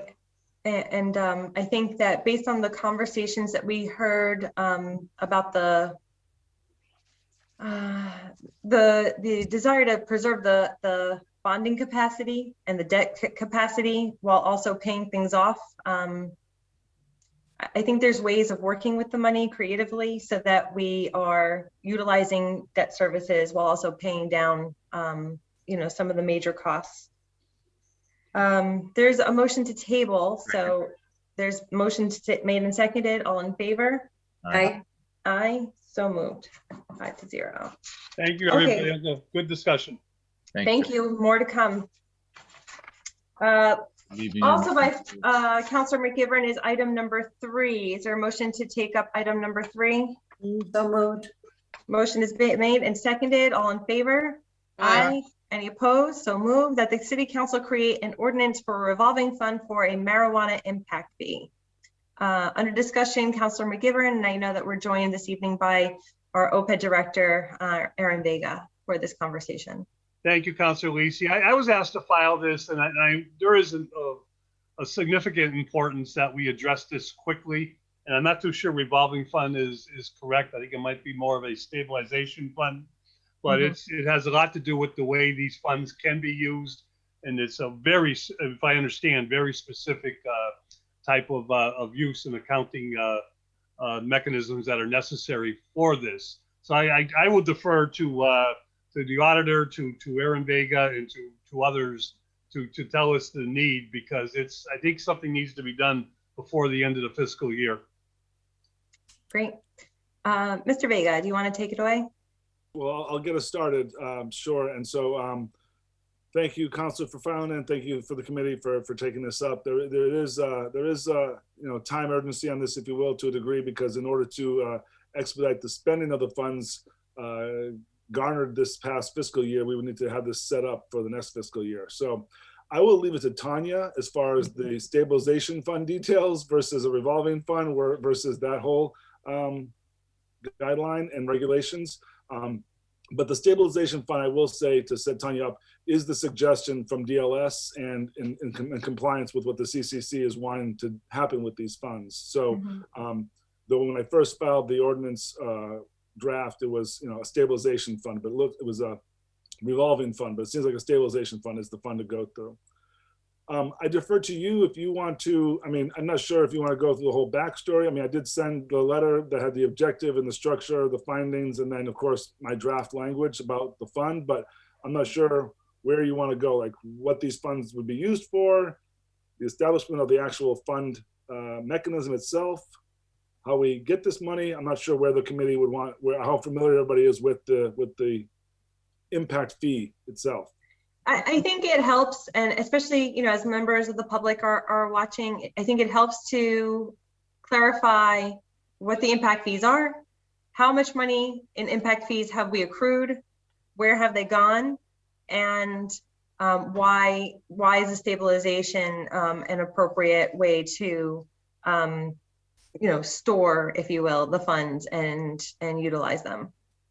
Sure, I'll do my best, and hopefully Tanya can back me up as needed. So as you know, the cannabis industry, established in law from the state, created a impact fee to communities that host cannabis industry. So though one could argue that we should be getting an impact fee from fast food restaurants for the impact on the community, that is not the law.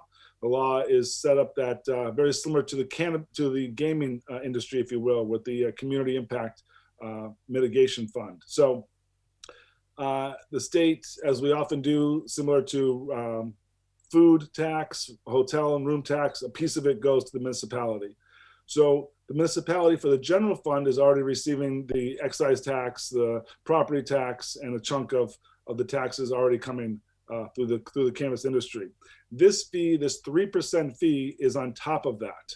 This 3% fee cannot be passed through to the consumer, if you will.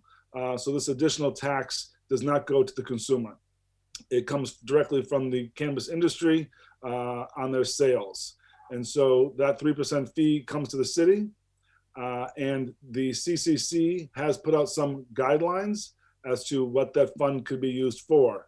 And again, to sort of mitigate the impact and costs to the city in hosting cannabis companies. And I think in my summary, I talked about the impact that's had obviously on my office, especially with Jeff Burkott in planning, but also to the city council, but also the police, fire, et cetera. Just the new amount of work that has come in by welcoming this industry, which is great to have and great work to be done. But again, we weren't necessarily supported by the state with any guidelines, and we kind of had to pick it all up, and learn it all ourselves. And so a lot of departments have done a great job on this. The building department, city engineer, and of course the planning. The second chunk of the money a piece of the money could be used for improvements, structural infrastructure improvements, if you will. And obviously, since the local ordinances dictate the industry to be in the IG district, I would like to see these funds spent in road improvements, if you will, accessibility on sidewalks, et cetera, in this area, because we are welcoming a lot of new people to this area. And to shop, and again, some of the sidewalks and infrastructure repairs need to be done. It could also be used for studies. We are, as you may be realizing, we have a number of host community agreements going on. We may need a study on traffic. We may need a study on parking downtown as hundreds of people come to work. So these are some of the ideas that Mike McManus, city engineer Bob Parent, and myself have been talking about. What are the sort of studies out there that there wouldn't necessarily be grants available for, which is usually how we do the studies, that we would need to do to prepare and continue this industry. And then, of course, there's the whole social justice aspect of it, if you will. How do we reinvest in a community such as Holyoke, which is the #1 disproportionately affected community in Massachusetts due to the war on drugs? I can send the study. I think I sent the summary, but I can resend the study. Holyoke is #1. Lawrence and Brockton, I believe, are #2 and 3. So our suggestion, again, is one suggestion may be that these funds could be used to help Holyoke residents, similar, again, to what the gaming industry has done in Holyoke with the Culinary Center, create a fund where individuals who want to get jobs in this industry could apply and get funds, scholarship, if you will, to attend Holyoke Community College's Cannabis Education Center. So, we have a community college right here ready to educate the workforce. those are just, and we can, get more into what the fund can be used for. We can come back to that. Those are just some of the highlight ideas. The concern or the issue would be for us, as you mentioned, where's the money gone so far? So I can't answer that question. I know that we have a very nice check from GTI that I received in February that is being held in a reserve account. So it's not been put into any account. It's waiting to be put into this new account. We also have a check, I believe, coming in from Boston Bud, which was opened up in 2020, the pandemic. We won't see anything from Hoyle Cannabis until the end of the year. I think Canna Provisions will have something coming in as well. There was money that came in previously before this discussion was happening, and obviously there's no fund set up. I believe that those funds were just rolled into the general fund, which is concerning. I don't think that there will be much pushback from the state at this point, since a lot of the guidelines were coming out. But there's a little bit of a concern that this fund wasn't set up a little bit earlier because money has been coming in. And I guess I would also say that the industry has been overall very supportive in Holyoke of this fund. Some of you may have been reading other things out there and other communities doing different things. Happy to discuss that. But there are a few that aren't happy with the fee, of course, as any business would be, not in favor of paying fees. But again, this was in the host community agreements that these companies signed. This is a partnership between the city and this industry. And so we feel pretty strongly that this was agreed upon, signed, sealed, and delivered, as you all know, to start the whole process to get their special permit. So this fee was not something new. It was not something that was sprung on this industry. And for the most part, there's been an overwhelming sort of thank you to the city for making it very smooth, including the city council, where some cities, the city council's inserted itself and become an obstacle. You guys have been great as a body and approved many of these without question and moving the process forward. Again, putting your eyes on it, doing your due diligence, making sure that it's the right fit for the city. But again, it's been great moving the process along. So we're prepared, again, to get this fund established with your help. And again, I would say, again, this was draft form, but considering that my office, the OPED office, is the closest to the industry on a daily basis, we would suggest the idea of that we would accept requests for the fund, be it from the city or be it from outside, and those requests would be vetted by OPED and then sent to the city council for approval, and then obviously approved and final by the mayor. But it just seems like our office, considering its connection to the cannabis industry, would make the most sense to kind of query those requests, if you will. Which leads me to one last piece, I guess, when you talk about the fund and how it could be used to support the city. We can't go back and pay people for the work they've done for the last year, and hours and hours and hours of work that John Dijak and Jeff Burkott have put into this.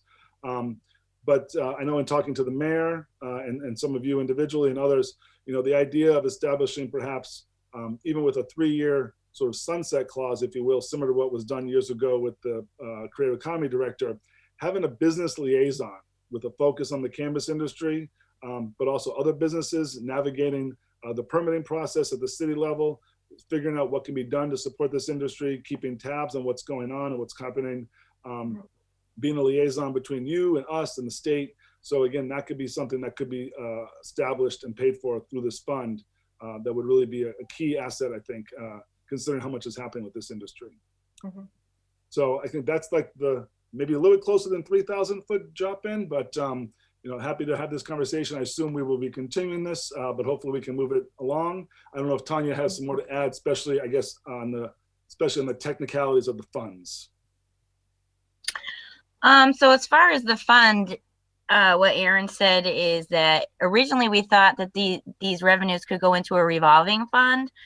But in a conversation with the DLS, they were saying that these revenues, because of their purpose, need to go into a stabilization fund instead, which is also a good idea. And the difference between the two is the appropriations and transfer guidelines. So that's something that the city council obviously would have more control over as we are appropriating expenses for these revenues. Other than that, I think Aaron covered most of it. I don't know if anybody has any questions about the funding or anything I can answer for them. Well, I just want to make sure everybody has seen the impact fund draft, and although it says revolving fund in this structure, I just want to point out that we have this document. And then Tanya, do you know, like, to what extent is this in legal form, and like how much would we have to alter it to get it into legal form? Is it just sort of like defining some of these uses and applications, or what's like the real work in your mind that needs to go into making this? Sorry. No, go ahead. I'm just saying ready to adopt. Yeah, the acceptance itself or the stabilization fund is actually different than the revolving fund and doesn't actually seem to require as much legal wordage, I guess. That's something that I'm going to leave up to the solicitor's office. Mm-hmm. But I did send out a guidance from the DLS on the stabilization funds. And in the back, there's the legislative body vote example of what we would need to be able to get this vote passed. Mm-hmm. Yeah, I think passing it is no problem. It's just about how much do we have to define in the legal language of establishing the stabilization fund to, I would say in some ways control how these dollars are spent. So right now you have all of the information as part of the revolving fund. They just need to actually take that and move it over into the acceptance of the stabilization fund instead. So we have plenty of information. So that shouldn't take too long, I wouldn't think. I mean, depending on the solicitor's office and their time. Yeah, and then I see the handful of purposes and expenditures that are broken out here.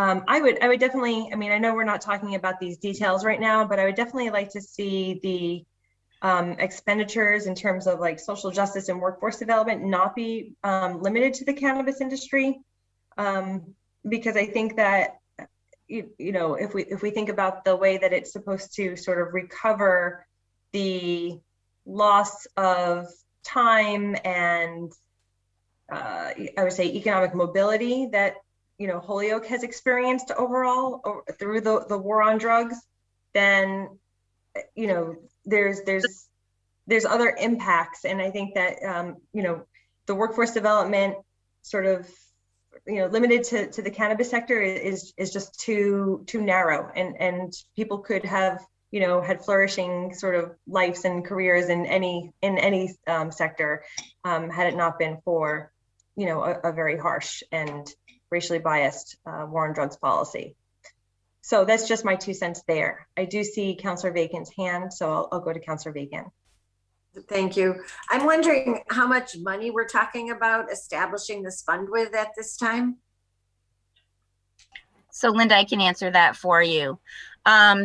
Unfortunately, the way that the stabilization fund works is that the fund has to actually be voted on and accepted prior to the beginning of the fiscal year in which you want to deposit the revenue. So the previous year's revenue, which will be going into the general fund, this year we did get a large check over $1 million. So that's going to stay into the general fund and close out at the end of the fiscal year.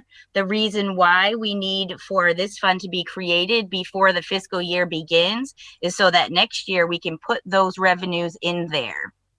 So the revenues we receive is dependent on the sales of the cannabis industry because it's 3% of total sales. So we won't have that figure until next year when they do their taxes and have their sales figures. So for the $1 million that's going into the general fund, are we still obligated to prove to the state that we're using it for the stated purposes that they're defining for the stabilization fund that we're setting up? Yes, we should be. That's where That's where we began. So would it be possible that $1 million to protect that we don't get hit again by not properly utilizing it in a future budget relative to cash like we have with grants? Is it something that we could then transfer into the stabilization fund? Once it's established for the next fiscal year, can we appropriate the monies from this year into that stabilization fund so that we don't get messed up and it's spent in other ways? The only way you could appropriate it into the stabilization fund is if it came out in your free cash and you appropriated it through free cash. Okay, but we're being told right now that $1 million is encumbered by the state, that it must be used for the purposes for which we're setting up this fund, right? That's correct. So then it's really not free cash. It's encumbered revenues that we must use for a purpose. It sure is. So it seems except for it seems to me that our acting mayor would need to appropriate that money from this year into the stabilization fund once we establish it, from what I'm hearing. I don't know if the state will allow you to do that because of the wording in the stabilization fund. It specifically states that it must be set up prior to the fiscal year in which it begins. Okay, so I did have the conversation with the DLS. Oh, so we'd have to keep it as a side record then to make sure we account for it properly with this $1 million? I keep it in the general fund in a separate revenue account, like Aaron said. Okay. But in the end of the year, it closes out with the general fund revenues. Okay. All right. And to the extent that the funds can be used for social justice matters, I would just note that we have a rampant drug problem in the city still. And to the extent that that is affecting the quality of life for every single resident here, I'd like to see some of it be used to mitigate the drug dealing that's going on, which is just devastating to our neighborhoods. Thank you. Councilor McGivern. Thank you. I just want to thank both speakers for Aaron and for Tanya for bringing this to our attention and the importance. I favor the stabilization fund. We have very little choice in terms of what the DLS is mandating that we do. It's something that it's going to be done regardless of whether we establish the fund or not. So it does make sense to establish it. Now, I don't want to assume something. So to Tanya or to Crystal, the stabilization fund that currently exists in the city, was set up through appropriations by 2 different mayors. And I understand that these appropriations are specific from where the revenue is coming. But once the money goes into the stabilization fund, is it incumbent upon the city council vote for those monies to be spent? Yes. Yes. Okay. Yes. So it makes sense from all angles that we establish a stabilization fund that can accommodate the money that's coming in. And as far as what's happened already, Tanya, I think the DLS, once they see us establish it, will allow us to do some makeup and catch up. But I'm not saying that for a fact, but I think it's only common sense that they would let us do it for their purposes, just for accounting, and for ours. If Crystal's with us, can we amend this order from revolving fund to stabilization fund? We have specific requirements from DLS that state how we need to approve this, and I believe the exact wording is provided to us.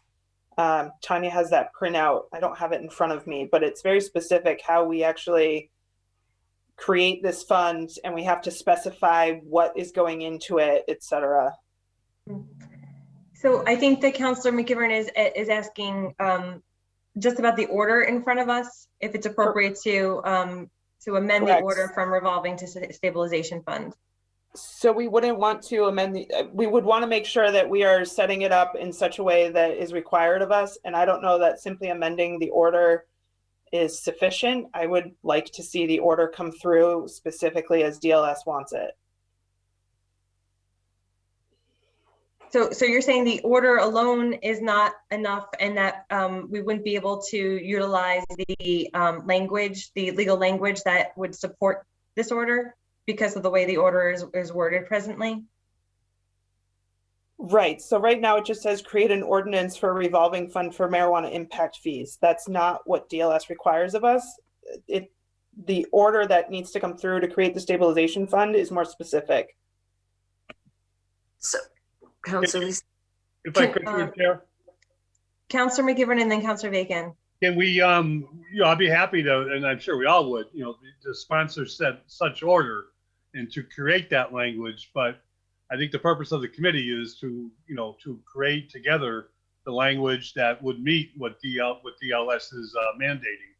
So how can we start this, Crystal? Can we just file an order to do that? Correct. We'll submit a fresh order for Tuesday's meeting, and I'll work with Tanya to make sure that the language is correct for creating the stabilization fund and that it meets the requirements. Thank you. Councilor Bacon. I'm all set, I guess. Mm-hmm. Thanks. So I think that it's like in order to dedicate marijuana host community impact fees to marijuana community impact fee stabilization and innovation fund. Correct. And then it goes on from there with all the details. Okay, so will you then have the full legal language and order language available for Councilor McGivern and any of us who want to help co-sponsor that for Tuesday's meeting? Yes, I'll work with Tanya to submit that order. Thank you. Councilor McGivern, you're all set? I suggest you give this order leave to withdraw, or I'll make that motion. Motion has been made. I'll second it, that this order be given leave to withdraw, and we'll have the new order with the correct language on the same agenda for which this one would appear with the disposal. All in favor of giving leave to withdraw to item number 3? Aye. Aye. Given leave to withdraw. That's a 4-0 vote, I believe. Okay, thanks so much. You know, we're taking up the marijuana orders next, Mr. Vega. So if you don't mind hanging out, there was just 2 really small questions that we had. So if you have the time, we'd appreciate you staying, but we understand also if you can't. I can be here. Thanks. So I would entertain a motion to take up 5 and 6 as a package. So moved. Oh, sorry, 5, 6, and 7 as a package. So moved. All in favor? Aye. Aye. Aye. So items 5 and 6 and 7 refer to the marijuana ordinance, which we reviewed at our last meeting.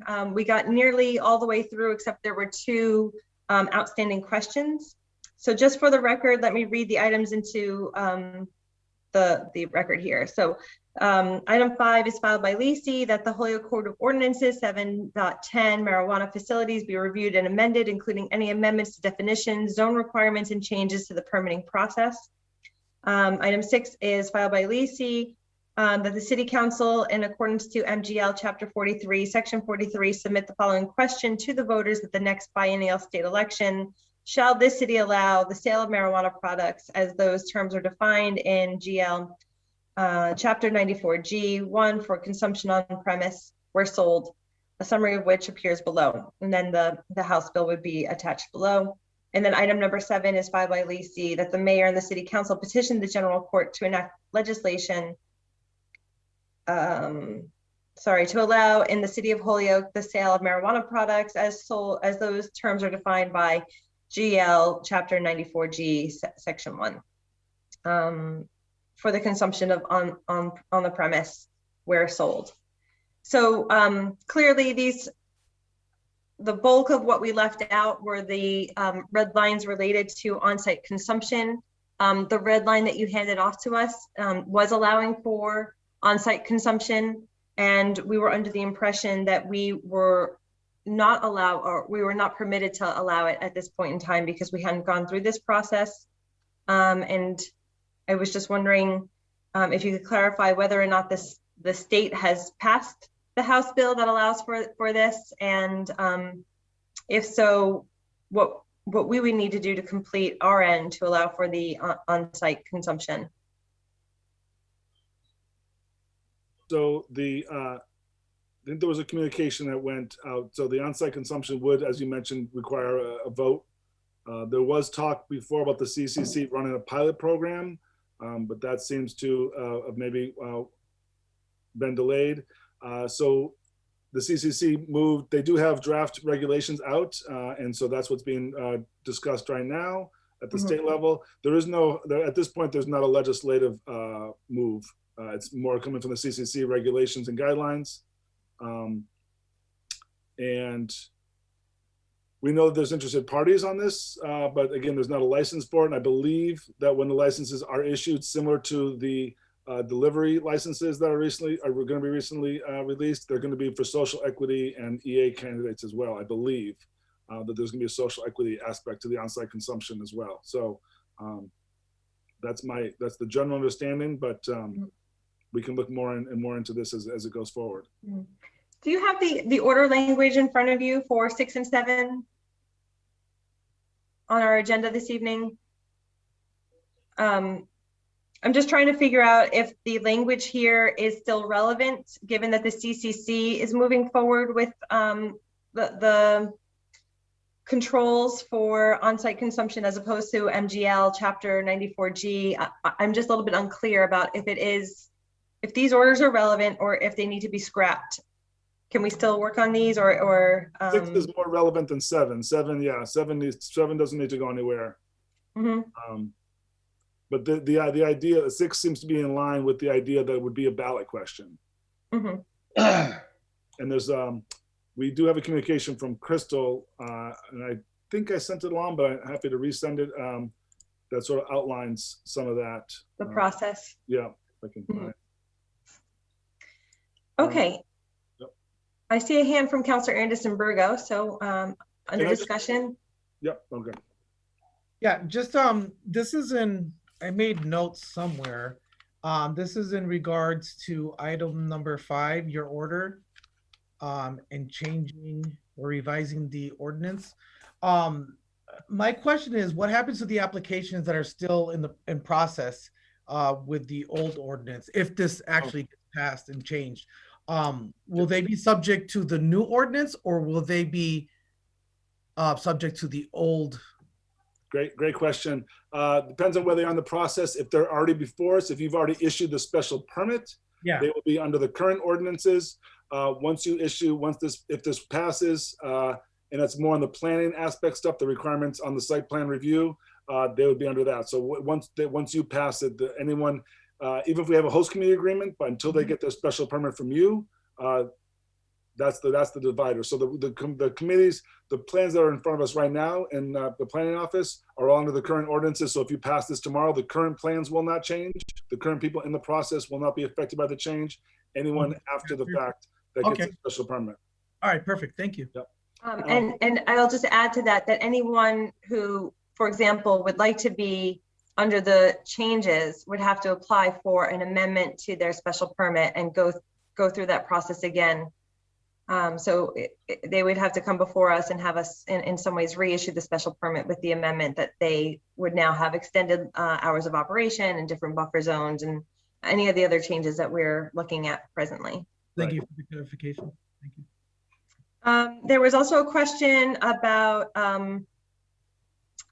sorry, I'm looking here, the IP and the IG zones. Yep. So I will say that, I'll say 2 things on that. One is that it's not so much that there isn't space in downtown in the current IG district. There is space. The issues come into twofold. One, when a company is looking to build a new building, there's not much space for that.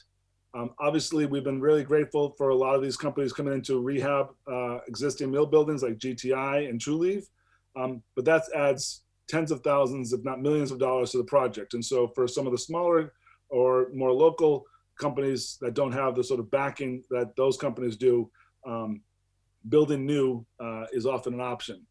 So there's not a lot of space in IG to build new. or any buildings that are really turnkey, if you will, to actually move in without millions of dollars of upgrades. Secondly, in our belief that this is manufacturing, so again, we're not asking for retail in the IP, that we consider this manufacturing. We just believe that this should be considered in the same manufacturing regulations as other manufacturing, which would open up IP. And we know that specifically in sort of the Kelly Way, Balboa Road area, there may be some opportunity there for new structures and new buildings. Again, we haven't had anyone interested per se. You know, we're always getting inquiries almost every day, basically. When we direct them to the IG, they ask about other areas, but we tell them, you know, no, it's IG at this point. So there's, you know, some people may be holding out to see if we change anything.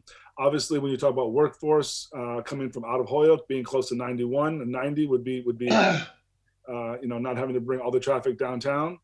So there are some, you know, some quality of life issues that may be play here too. If we talking about, you know, we start to have 5 or 6 grow facilities downtown that have 200 employees each, it's great, but there's also an impact on the community and on the roads and on the infrastructure. So does it make some sense to have opportunities in the IP district? But again, there is, you know, yes, space is getting tight, prices are going up. That's, you know, in my cannabis impact letter to the state. That is, you know, both good and bad. It's making it hard for other businesses, other companies, other industries to establish right now. It's making it harder for us to move a couple housing projects that we like to move because building owners are seeing paydays. But I think that will level out over the next year or two, especially once we see which one of our host community agreements make it to the finish line. But again, I think the main thing is that we just look at this as manufacturing. And so that would be an opportunity to just sort of level the playing field around manufacturing. Thank you. Councilor Bacon, I know you had some questions related to this in particular, so I'll go to you, but I have one last question for Mr. Vega before we wrap up this conversation with him. Councilor Bacon. Oh, I thought you had one more to do first. If yours is not related to IP at the moment, I would take mine. It is related to the IP. So go ahead. Yes, so I think for us to amend the IP zone within the context of a public hearing on the marijuana ordinance is out of order because the owners of the property have not been noticed. We have not had a public hearing relative to changing the IP zone. So I don't think we can legally even do this in this fashion.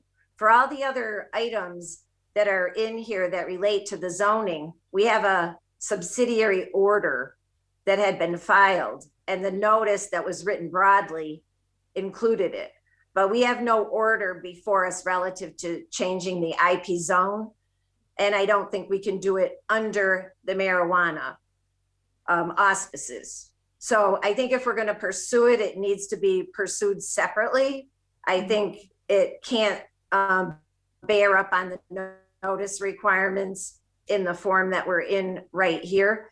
And I maintain that we have an adequate ability and that we may very possibly be reaching a saturation point with particular marijuana industry. So I don't think, and I know when I was chairing the committee, we passed numerous special permits for this industry. So I don't think that we've been restrictive at all in the community relative to that. And it was drafted in concert with the people in the industry.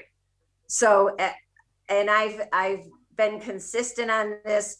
I don't think you can just slip the zone change in through a public hearing process. And I urge the committee to take this out. And if it wants to be addressed later on, to separately address it, because I just don't think we're meeting the letter of the law on it. Thank you. Thank you. I do think you bring up a valid point. I think it's similar to the conversation we had about the overlay zone downtown. Yes. And yeah, I think that I agree with you that we should probably have a more targeted hearing on that change. And thank you for raising it as a point. So my final question, Mr. Vega, is we had just a really quick question about the review procedure. And we know that we've had some permit applications that have triggered site plan review. But we were wondering if site plan review is going to become a more automatic part of the special permit process? And if so, what's the value, or how does the department or even the planning board, if you can speak at all, for what they're thinking here? What's the value that they see in having it as a requirement, if that's the case? Okay. So as I formulate my, so I don't disagree with Councilor Bacon on that. I just want to say we're not trying to change the zone, it's just what's allowed in the zone, but absolutely, however the council wants to move forward on that, happy to work with them on that. So if it doesn't go into this isn't going to affect some of the key issues that we want to establish in this new ordinance draft. So we can put that to the side as well. The way it's written now in the draft ordinance, as far as the special permit review, Jeff and I kind of call it site plan light. I mean, it is definitely, many of the aspects and the timing of a site plan review. But again, it's a special permit review. So we're trying to put things in line. This comes out of the planning boards and Jeff's experience over the last year plus of moving these projects through, be it unclarity perhaps on some of the industry side, especially some of the people perhaps, or some of the businesses that weren't necessarily used to or really prepared for what's entailed in establishing this business. So we're trying to give them more guidelines. And I know that in a couple of the special permits that you've issued, and again, I think I made it clear earlier that you guys have been great partners in this industry. There hasn't been really obstructionist at all. So I want to make sure that was clear. I said earlier, you put in some permits, some regulations or some guidelines there that, approval upon completion by site plan review or special permit review and by planning. So that's been very appreciated. I can't speak to what's triggered a site plan review on some of them. I mean, obviously something like True Leaf is much different on a huge rehab versus some of the other smaller, occupying a certain 10,000, 20,000, 30,000 square feet of, say one Cabot that has a number of occupancy happening there. So not a full site plan review for each one. That wouldn't be fair. They're only utilizing a small chunk of the building and the space. So I think it's kind of a balancing act. And I think that's what really drove the planning board and Jeff to kind of redraft that part of the special permit review process to kind of, again, call it site plan light. Not as many regulations, but again, that kind of same guidance and that same sort of flow and making sure that, I think one of the issues has been a lot about timing of review. Sometimes people submit their plans on Monday morning for a Tuesday night meeting and we tell them we can't accommodate that. They need to be in by Wednesday. We need certain times of review. And so spelling that out for people, I think was really important, which again, leans more towards a full site plan review. But again, now that we recognize the amount of work and kind of the different levels of experience coming before the planning board, we try to spell it out more. So if I understand what you're saying, then it's not triggering site plan review before the planning board as a separate, okay. Yeah, no, it's not. Okay, I think that's what was throwing us off here. So we know that there's been large projects that have triggered formal site plan review where you have to have the traffic studies and the engineering studies and the design standards and meet the approval of the planning board separately.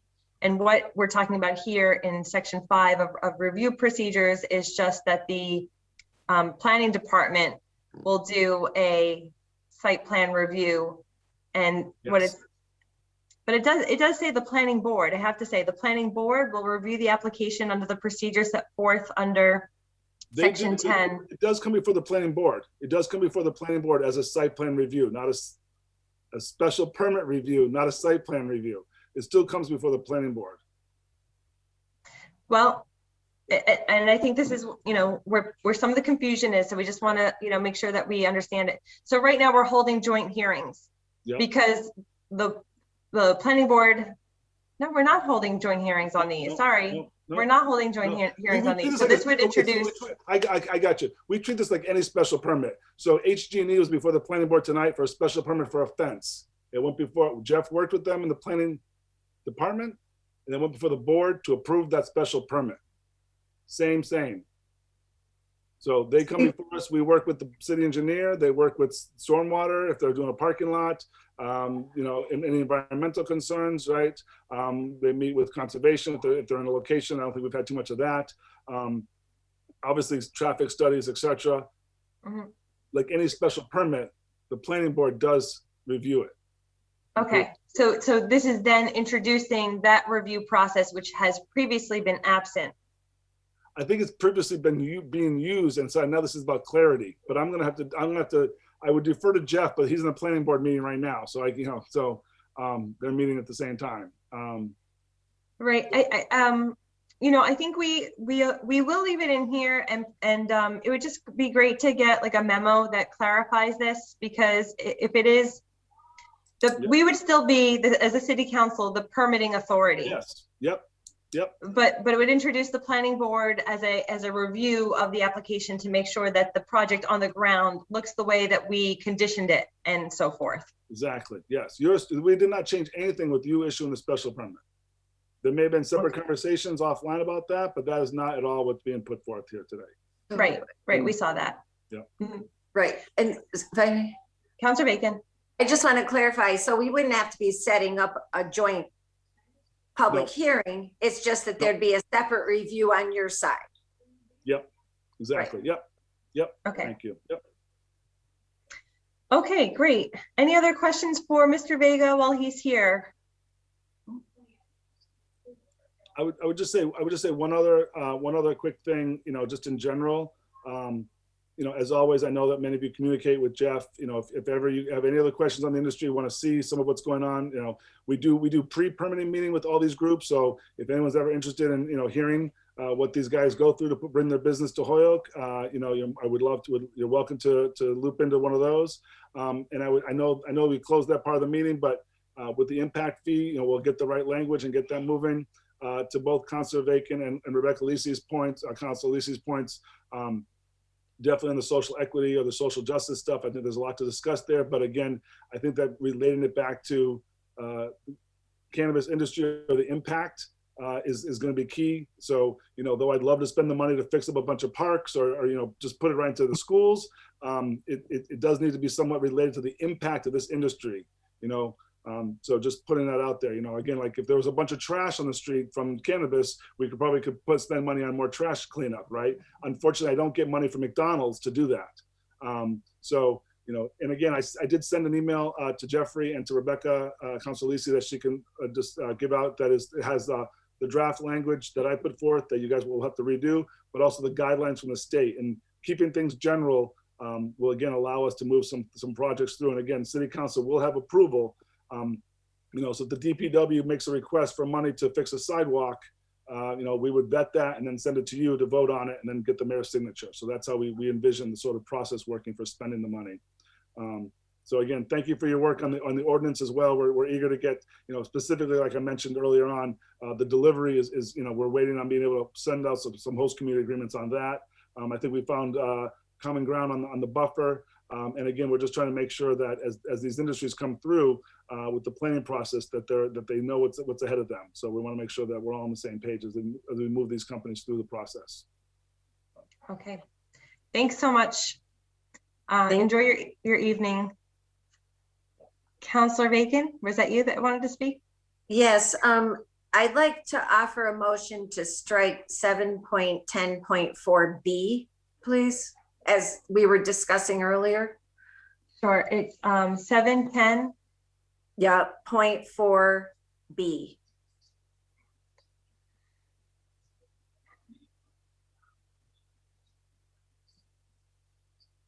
Sorry.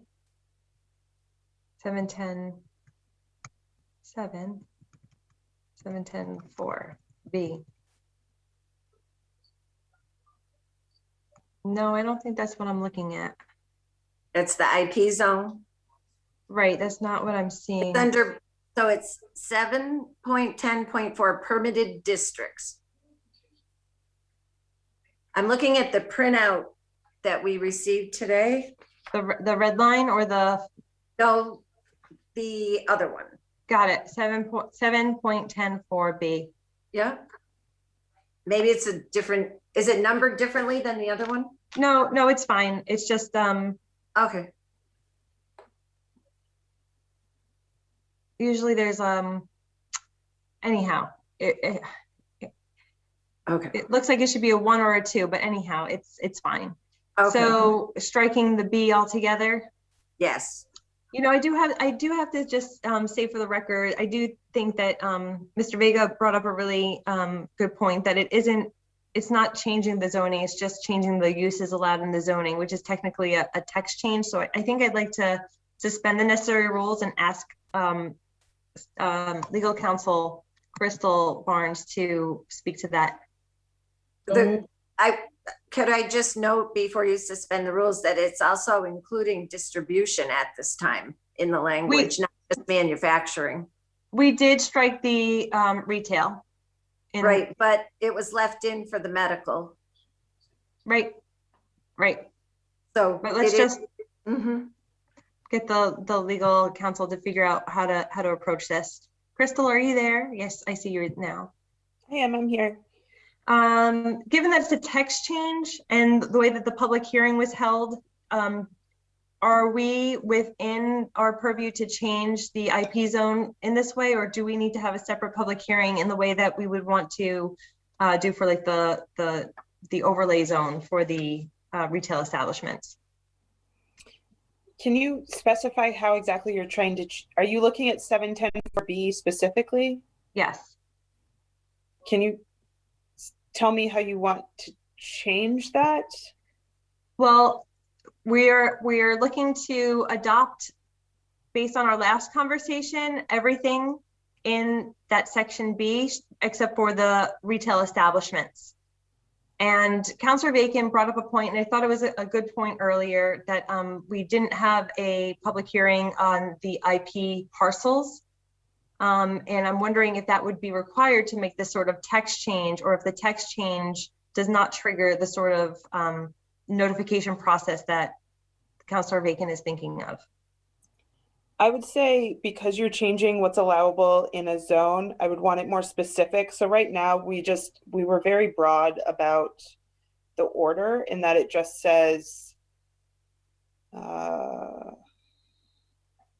I just any amendments, definitions, zone requirements, and changes. Mm-hmm. So I would much rather, if we are changing something so specific as what's allowed in a zone or not allowed in a zone, that it be amend IP zone, allow it, you know, something more specific so that we are giving people who are in that zone more notice than what's here. Mm-hmm. I agree that we should be more specific when changing those things. That's fair. Like I said, I thought it was a good point. I just, you know, Mr. Vega made the counterpoint and I wanted to ask. So the motion has been made that we strike B from 710-4 permitted districts and have a separate conversation and hearing on that specific change. All in favor? Aye. Aye. That looks like a 4-0 deletion of that section. 10-4B. And then the other thing that needs to be changed is the on-site consumption. So under section 710-5 operational requirements, 1B, it says no marijuana shall be smoked, eaten, or otherwise consumed or ingested within the premises. So we would want to strike the exception at the retail establishments, because we never adopted that language that we would have to have a ballot process for. So I'll entertain a motion that we strike except at RMEs as defined. So moved. Second. Motion has been made and seconded. Is there a discussion on this at all, Councilor Bacon? Oh, no. Oh, I thought maybe I had my hand up still. I don't. No, I just heard you. I heard you speak a bit more, so I just wanted to make sure I wasn't overlooking you. So, okay. So on the motion to amend by striking except at RMREs as defined, all in favor? Aye. Looks like a 4-0 vote on that one also. And that was 5 1B. I know Jeffrey is really good at keeping these notes, so I'm trying to make it clear for him. And I think that's it. That was the last outstanding issue, and we addressed the site plan review. Does anyone have any other comments? Hearing none. Councilor LISI, can I just clarify who was the second on the vote on 710-4B, just for the record? Sure. You made the motion. Yeah. I seconded it. Okay, thank you. Yeah. And then on the second deletion, with the exception, it was you and Councilor Anderson Burgos. Okay, thanks. Mm-hmm. Okay, so I think this is all set then. All the changes were made last time, and we just made those additional 2 small changes, and we got clarification on the consumption and the site plan review. So we have this in legal form, and so I'd like to move this forward to the full city council. So I'll entertain a motion that we adopt as amended this evening, the legal form, to the full city council for our next meeting. So moved. Thank you. Motion has been made and seconded. All in favor? Aye. Aye. Any opposed? So moved. So is that a 4-0 vote, Councilor Bacon? Yes. Thank you. Okay, so moving on to our traffic items here. There's only 2 left, and we do have Mr. Perrin here. Thanks so much, Bob, for being so patient with us through the meeting. I'll entertain a motion to take up these 2 items as a package. So moved. Thank you. Motion has been made and seconded to suspend the necessary rules, take up 8 and 9 as a package. All in favor? Aye. Aye. So, any opposed? So moved. So then let's see, we have items 8 filed by Councilor Bartley, that Holyoke Ordinance Section 86-211 be amended by adding Washington Ave from Northampton Street to Chapin Street, and by adding Chapin Street from Washington Avenue to South Street. And then 9 is by Councilor Anderson Burgos, that the city of Holyoke adopt a truck exclusion law for West Franklin Street.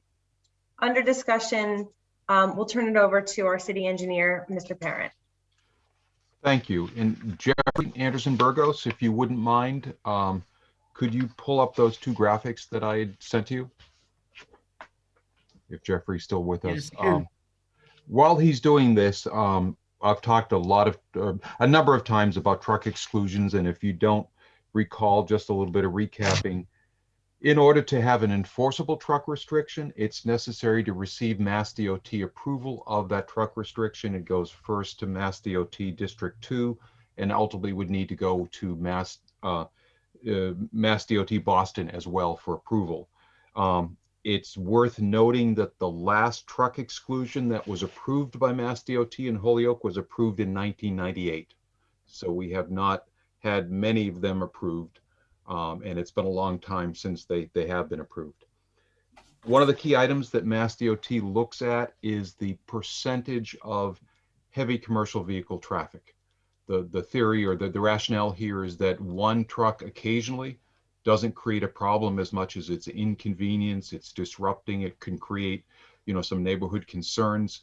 It doesn't, when you're looking at small volumes of vehicles, it doesn't warrant a complete exclusion. It's when you're looking at a larger percentage of vehicles that an exclusion might be warranted. The percentage that Mass DOT looks at as a minimum is a 5 to 8% of heavy commercial vehicles. Heavy commercial vehicles gets a little bit tricky because in order to really define a heavy commercial vehicle, you'd have to put a scale in the street, and you'd have to weigh the vehicles as they go by. But what we can measure and what you see presented here is the results of videotaping that occurred on March 18th on Washington Street. We now have a traffic camera that we can install We download the video information, we can review it internally, and then we can send it to an outside third party who does an automated review of that data and can break down the vehicles into a number of different categories. And that's what you see here in this graphic here. The categories are really determined by truck length or by vehicle length. So in the summary that I put together, the narrative I put together, you'll see two different categories. You'll see what's called a single unit truck. A single unit truck is a vehicle that's between 20 feet and 34 feet long. And a multi-unit or an articulated truck is what you'd think of as a tractor trailer truck. It would typically be a truck between 31 feet long and 78 feet long. So certainly the articulated vehicle category would be a heavy commercial vehicle without question. Those would count towards that. The single unit trucks are a little bit more difficult to figure out because they can include everything from a delivery van to a box truck to those types of things that you see going up and down the streets on a regular basis that aren't a heavy commercial vehicle that weighs more than 2.5 tons. So what you see here on the screen is the output from the videotaping on March 18th on Washington Street. What this tells us, every bar is a 15-minute increment on the street. You can see that during that period from, I believe it was 7 in the morning to 6 at night, there were no articulated trucks. There were no tractor trailer trucks that drove down Washington Street. The other thing you can see is what it's worth is that the total number of vehicles per time interval is on the left side of the bar. So you see it goes from 0 up to, I believe it's about 22 vehicles. What you can tell from this is that the vehicle travel in Washington Street is very light. You know, it's a residential street. At its greatest, there's about 51 vehicles in an hour. At its greatest, you have less than one vehicle, any type of vehicle, bus, car, truck, going down Washington Street. You have less than one of those a minute. So again, pretty lightly traveled street. The takeaway from this graph here is that we had no articulated trucks, so we could not count that into the heavy commercial vehicle category. But we did have 7.3% single unit trucks. So what we had to do was we had to drill into that a little bit more. And what I did was I took a look at the video information from essentially the middle of the graph where you see the highest pink bar is, that represents 4 single unit trucks. Again, something between 20 and 34 feet long. And by taking a look at the video, I was able to determine that those were actually delivery vehicles. There were rental vans, they were UPS truck type vehicles, those types of things that would not count towards the heavy commercial vehicle category. So ultimately, my conclusion was there are a lot of small trucks that go up and down. Or, so, I don't even want to say a lot is a relative term. There's 7% small trucks that go up and down the street. There are no very large trucks, and there are a few of that small truck category that would trigger the heavy commercial vehicle threshold. So ultimately, my conclusion was that 5 to 8% of heavy commercial vehicles would not be met on Washington Street. So at this point, I wouldn't recommend that we attempt to get a heavy truck exclusion approved by the state because we don't hit the threshold that they require. Bob, do you mind just letting us know if you have the answer? When you're talking about buses, is it both school buses and city buses, or it? Yeah, they can't differentiate between bus type. Again, it's really what the camera sees is the size of the vehicle, and that can be automated using artificial intelligence to measure it based on what the video shows. So as an example, one of the single unit trucks that was seen in that hour that I looked at with the highest bar was actually one of the mini school buses that would fall into the 20 to 34 foot category. It would not be a heavy commercial vehicle, but it would trigger that category of the smaller trucks. But you don't know that until you actually look at the picture to see what that vehicle is. Right, right. And thank you so much for doing that work. I know it's not easy to look through those videos. Okay, Fortunately, so we can automate a fair amount of it, so I'm not looking at hours and hours and hours of videos, but Oh, that's a good. combination. That's good. all right, so then here you're recommending that we essentially just say that this is given leave to withdraw, or yeah, given leave to withdraw, I think would be the most appropriate action here. Or we but let's go. recommendation to the engineer. Right, that sounds fine also. I'll make Let's see if we could do both the actions together. I just wanted to get a sense of where we were going. Okay, and then for the item number 9 on West Franklin, do you have similar data? Great, thank you. So on West Franklin, it's a little bit longer time period. I looked at a full 24-hour period. So you can see, you know, the high part of the chart and the low part of the chart. Obviously, the low part is overnight. The high part is during the middays. You know, one thing you do see here that is different is there are some of the articulated trucks because of the scale on the left-hand side fits the total number of vehicles. The major lines here actually represent 10 vehicles. So if you try to compare one graph versus another, it might be a little deceiving because one graph measured far fewer vehicles than this graph measures. Just as a point of reference, there's over 5,000 vehicles a day that travel down West Franklin Street. So it's a very heavily traveled street, much different than Washington Street. Can you say that again? It's 5,000, over 5,000? Over 5,000 vehicles total going both directions. In a 24-hour period? That's correct. Wow. Thanks.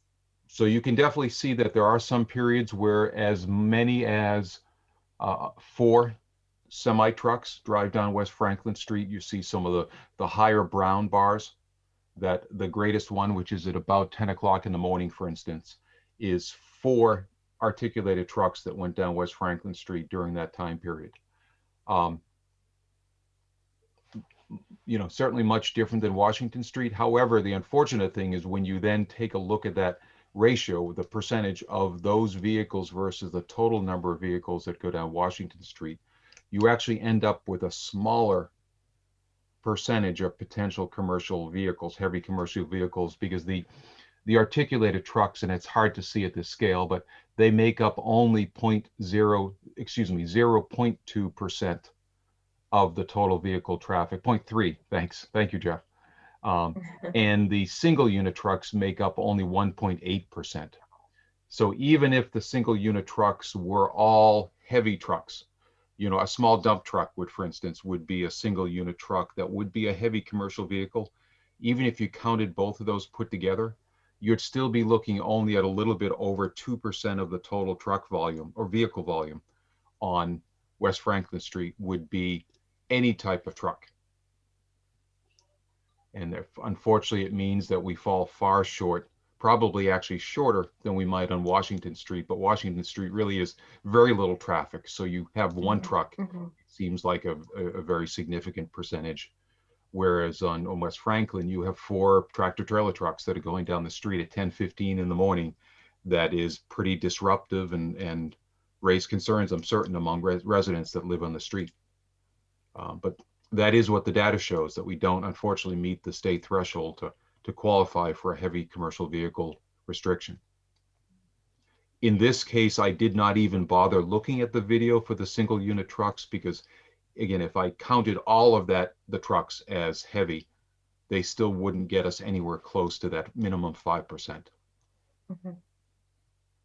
Councilor Reagan, under discussion.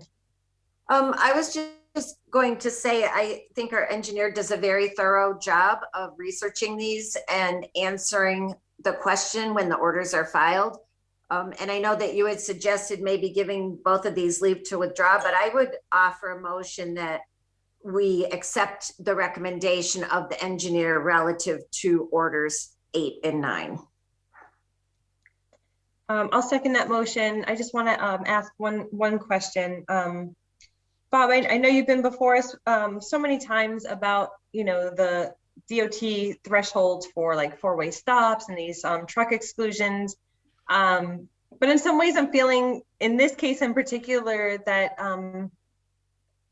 it seems like the logic is a little bit backwards. Like, you know, you'd want a truck exclusion when the trucks seem sort of a poor fit for the rest of the traffic and the rest of the flow of that particular street.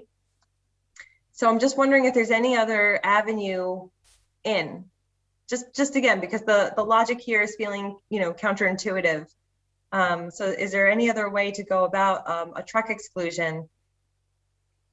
There's one subcategory that's not as rigorous. Unfortunately, I suspect it won't really address the concerns of the residents, whereas you can get a nighttime heavy truck restriction, which is what's in place, for instance, I believe on the lower portion of Homestead Ave, north of the, just starting right at the Amazon. It was before Amazon was there, but just at the old Atlas Copco facility heading northbound. And the criteria for that is that you're primarily in a residential neighborhood, and DEP doesn't require that 5 to 8% threshold. But again, I think shutting down truck traffic at nighttime probably isn't going to address many of the concerns that there are here. No. And the real concern, or the real issue here is, or why are we looking to get DOT approval, is to make it enforceable. You know, signs can get put up, but put a sign up that is enforceable without the DOT approval, it won't be. And you actually potentially risk, and there have been some cases in communities that have tried to put truck restrictions in place where the trucking industry will actually file suit against the community because they didn't have the legal basis for posting that truck exclusion. So thank you. It does seem counterintuitive. You need to have a big problem before, you know, you need to have a lot of trucks before it'll trigger that threshold. When just one truck going down the street in some streets, you know, is very unsettling to the residents that live on that street, and it can create safety concerns and impacts on the quality of life and other things. I think Councillor Anderson Burgos for the first time, and then Councillor Bacon again. If oh, I'm all set. I can't see my hand with the thing on the screen. Oh, thank you, Bob. Thank you for all that information. I really greatly appreciate all the hard work you put into this. But you did bring up one of my concerns, which is safety. As you already know, the turn in West Franklin, that corner, that sharp turn, is very, very dangerous. And there's a mom who lives right on that corner, and her fear is that her child's gonna go running out, and the truck that can't slow down fast enough is gonna, strike her child, which is, any parent's worst nightmare, anybody's worst nightmare, to be honest. What would you recommend at that? I mean, it had passed my mind that maybe putting a stoplight that West Franklin and St. Jerome, right? That's St. Jerome. But then there was an issue, if I remember correctly, there was an issue of that would cause a backup on West Franklin. So I guess my question is, what could you suggest? What's your recommendation? I would just love to address this and fix this ongoing issue. Sure. If the concern is speed, which certainly is at least part of it, I think at the turn too is that drivers may not tend to stay in their lane. They may cut the turn, short and just go for, across one lane. That one's a little bit trickier, because to try to prevent something from happening, you're trying to put some sort of an obstruction in the middle of the street that would force vehicles to stay in their lane and not be able to cut through. It may potentially impede the cross traffic if you try to do something like that, but that would be a strategy, whether it's putting up some sort of pylons or something else that would, require vehicles to stay in their lane as they come around that corner, which would also help to slow the vehicles down a little bit as they came around the corner, because they couldn't cut it as straight as they could, which is partly what allows them to maintain a high rate of speed. They don't have to slow down quite so much if they make the turn less of a turn. Traffic calming measures include things like narrowing streets, putting in bump outs, doing things like that cause people to feel effectively less safe. Drivers drive the speed that they feel they can safely drive generally. And a lot of traffic calming is to try to create a feeling where the street may be not as wide as you think it is, or not as safe as you think it is. So you force yourself to slow down. Generally, speed limit signs don't do a lot. You know, speed enforcement, if you can do it consistently, yeah, that can help, but communities really don't have the resources typically to do that consistently. You know, so and I think there is an outstanding order filed relative to that corner, if I recall. I have to go back to the orders that are pending there, but it's still a work in progress. Unfortunately, I don't think the truck restriction is something we're going to be able to do. And I don't know if it's, you know, trucks seem fast because they're big and they're scary and intimidating, but they're probably not driving any faster than the smaller vehicles are coming around that corner as well. So I think it's a problem that goes beyond just the vehicle type. So short answer, maybe something in the intersection, maybe something to make the road feel narrower, feel less expansive, that could encourage people to slow down. Like an orange barrel in the middle of the road. Oh, that's the pylon. That was huh? That's the pylon. Yeah. That he was talking about earlier. Yeah. Yep. Yeah, I would encourage you, Councilor Odison Burgos, to perhaps have a further conversation with our engineer about what solutions are out there, and then maybe file a more targeted order based on his recommendations. I think at the end of the day, you'd want something like on Pleasant Street, where you have those bump outs and the crosswalks, and it just feels a lot more pedestrian friendly. And I know that there was something initiated by Councilor Murphy to review the crosswalks and the parks and the sidewalks. And I don't know if that area is being looked at. It's a little bit down from the park, but it's still in the same area. Mm-hmm. It is, yeah. But yeah. On the motion then that was made and seconded to accept the engineer's report that these two truck exclusions not move forward. All in favor? Aye. Aye. Any opposed? Hearing none, that's a 4-0 vote. We are all set then. Thanks for your time tonight, Mr. Parent. Thank you. Thank you. Motion. Go ahead, yep. Motion to adjourn. Motion has been made and seconded. All in favor? Aye. Oh, I'm sorry, wait. If we could hold that vote. Our City Council Administrative Assistant, Jeffrey Anderson Burgos, noted that while we voted on the full ordinance for marijuana, which relates to item number 5 in our agenda, we did not take action on 6 and 7 directly. So we should probably do that before we adjourn. Item number 6, I would say, let's just table it. This is about the ballot initiative. Motion to table. Second. Motion has been made and seconded to table item number 6. All in favor? Aye. So moved. That was 4-0. And that we give leave to withdraw item number 7. Motion to give leave to withdraw. Second. Motion made and seconded to give leave to withdraw. All in favor?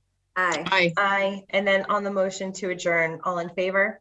Aye. Aye. So moved. Thank you so much. Good night. Have a good night, everyone.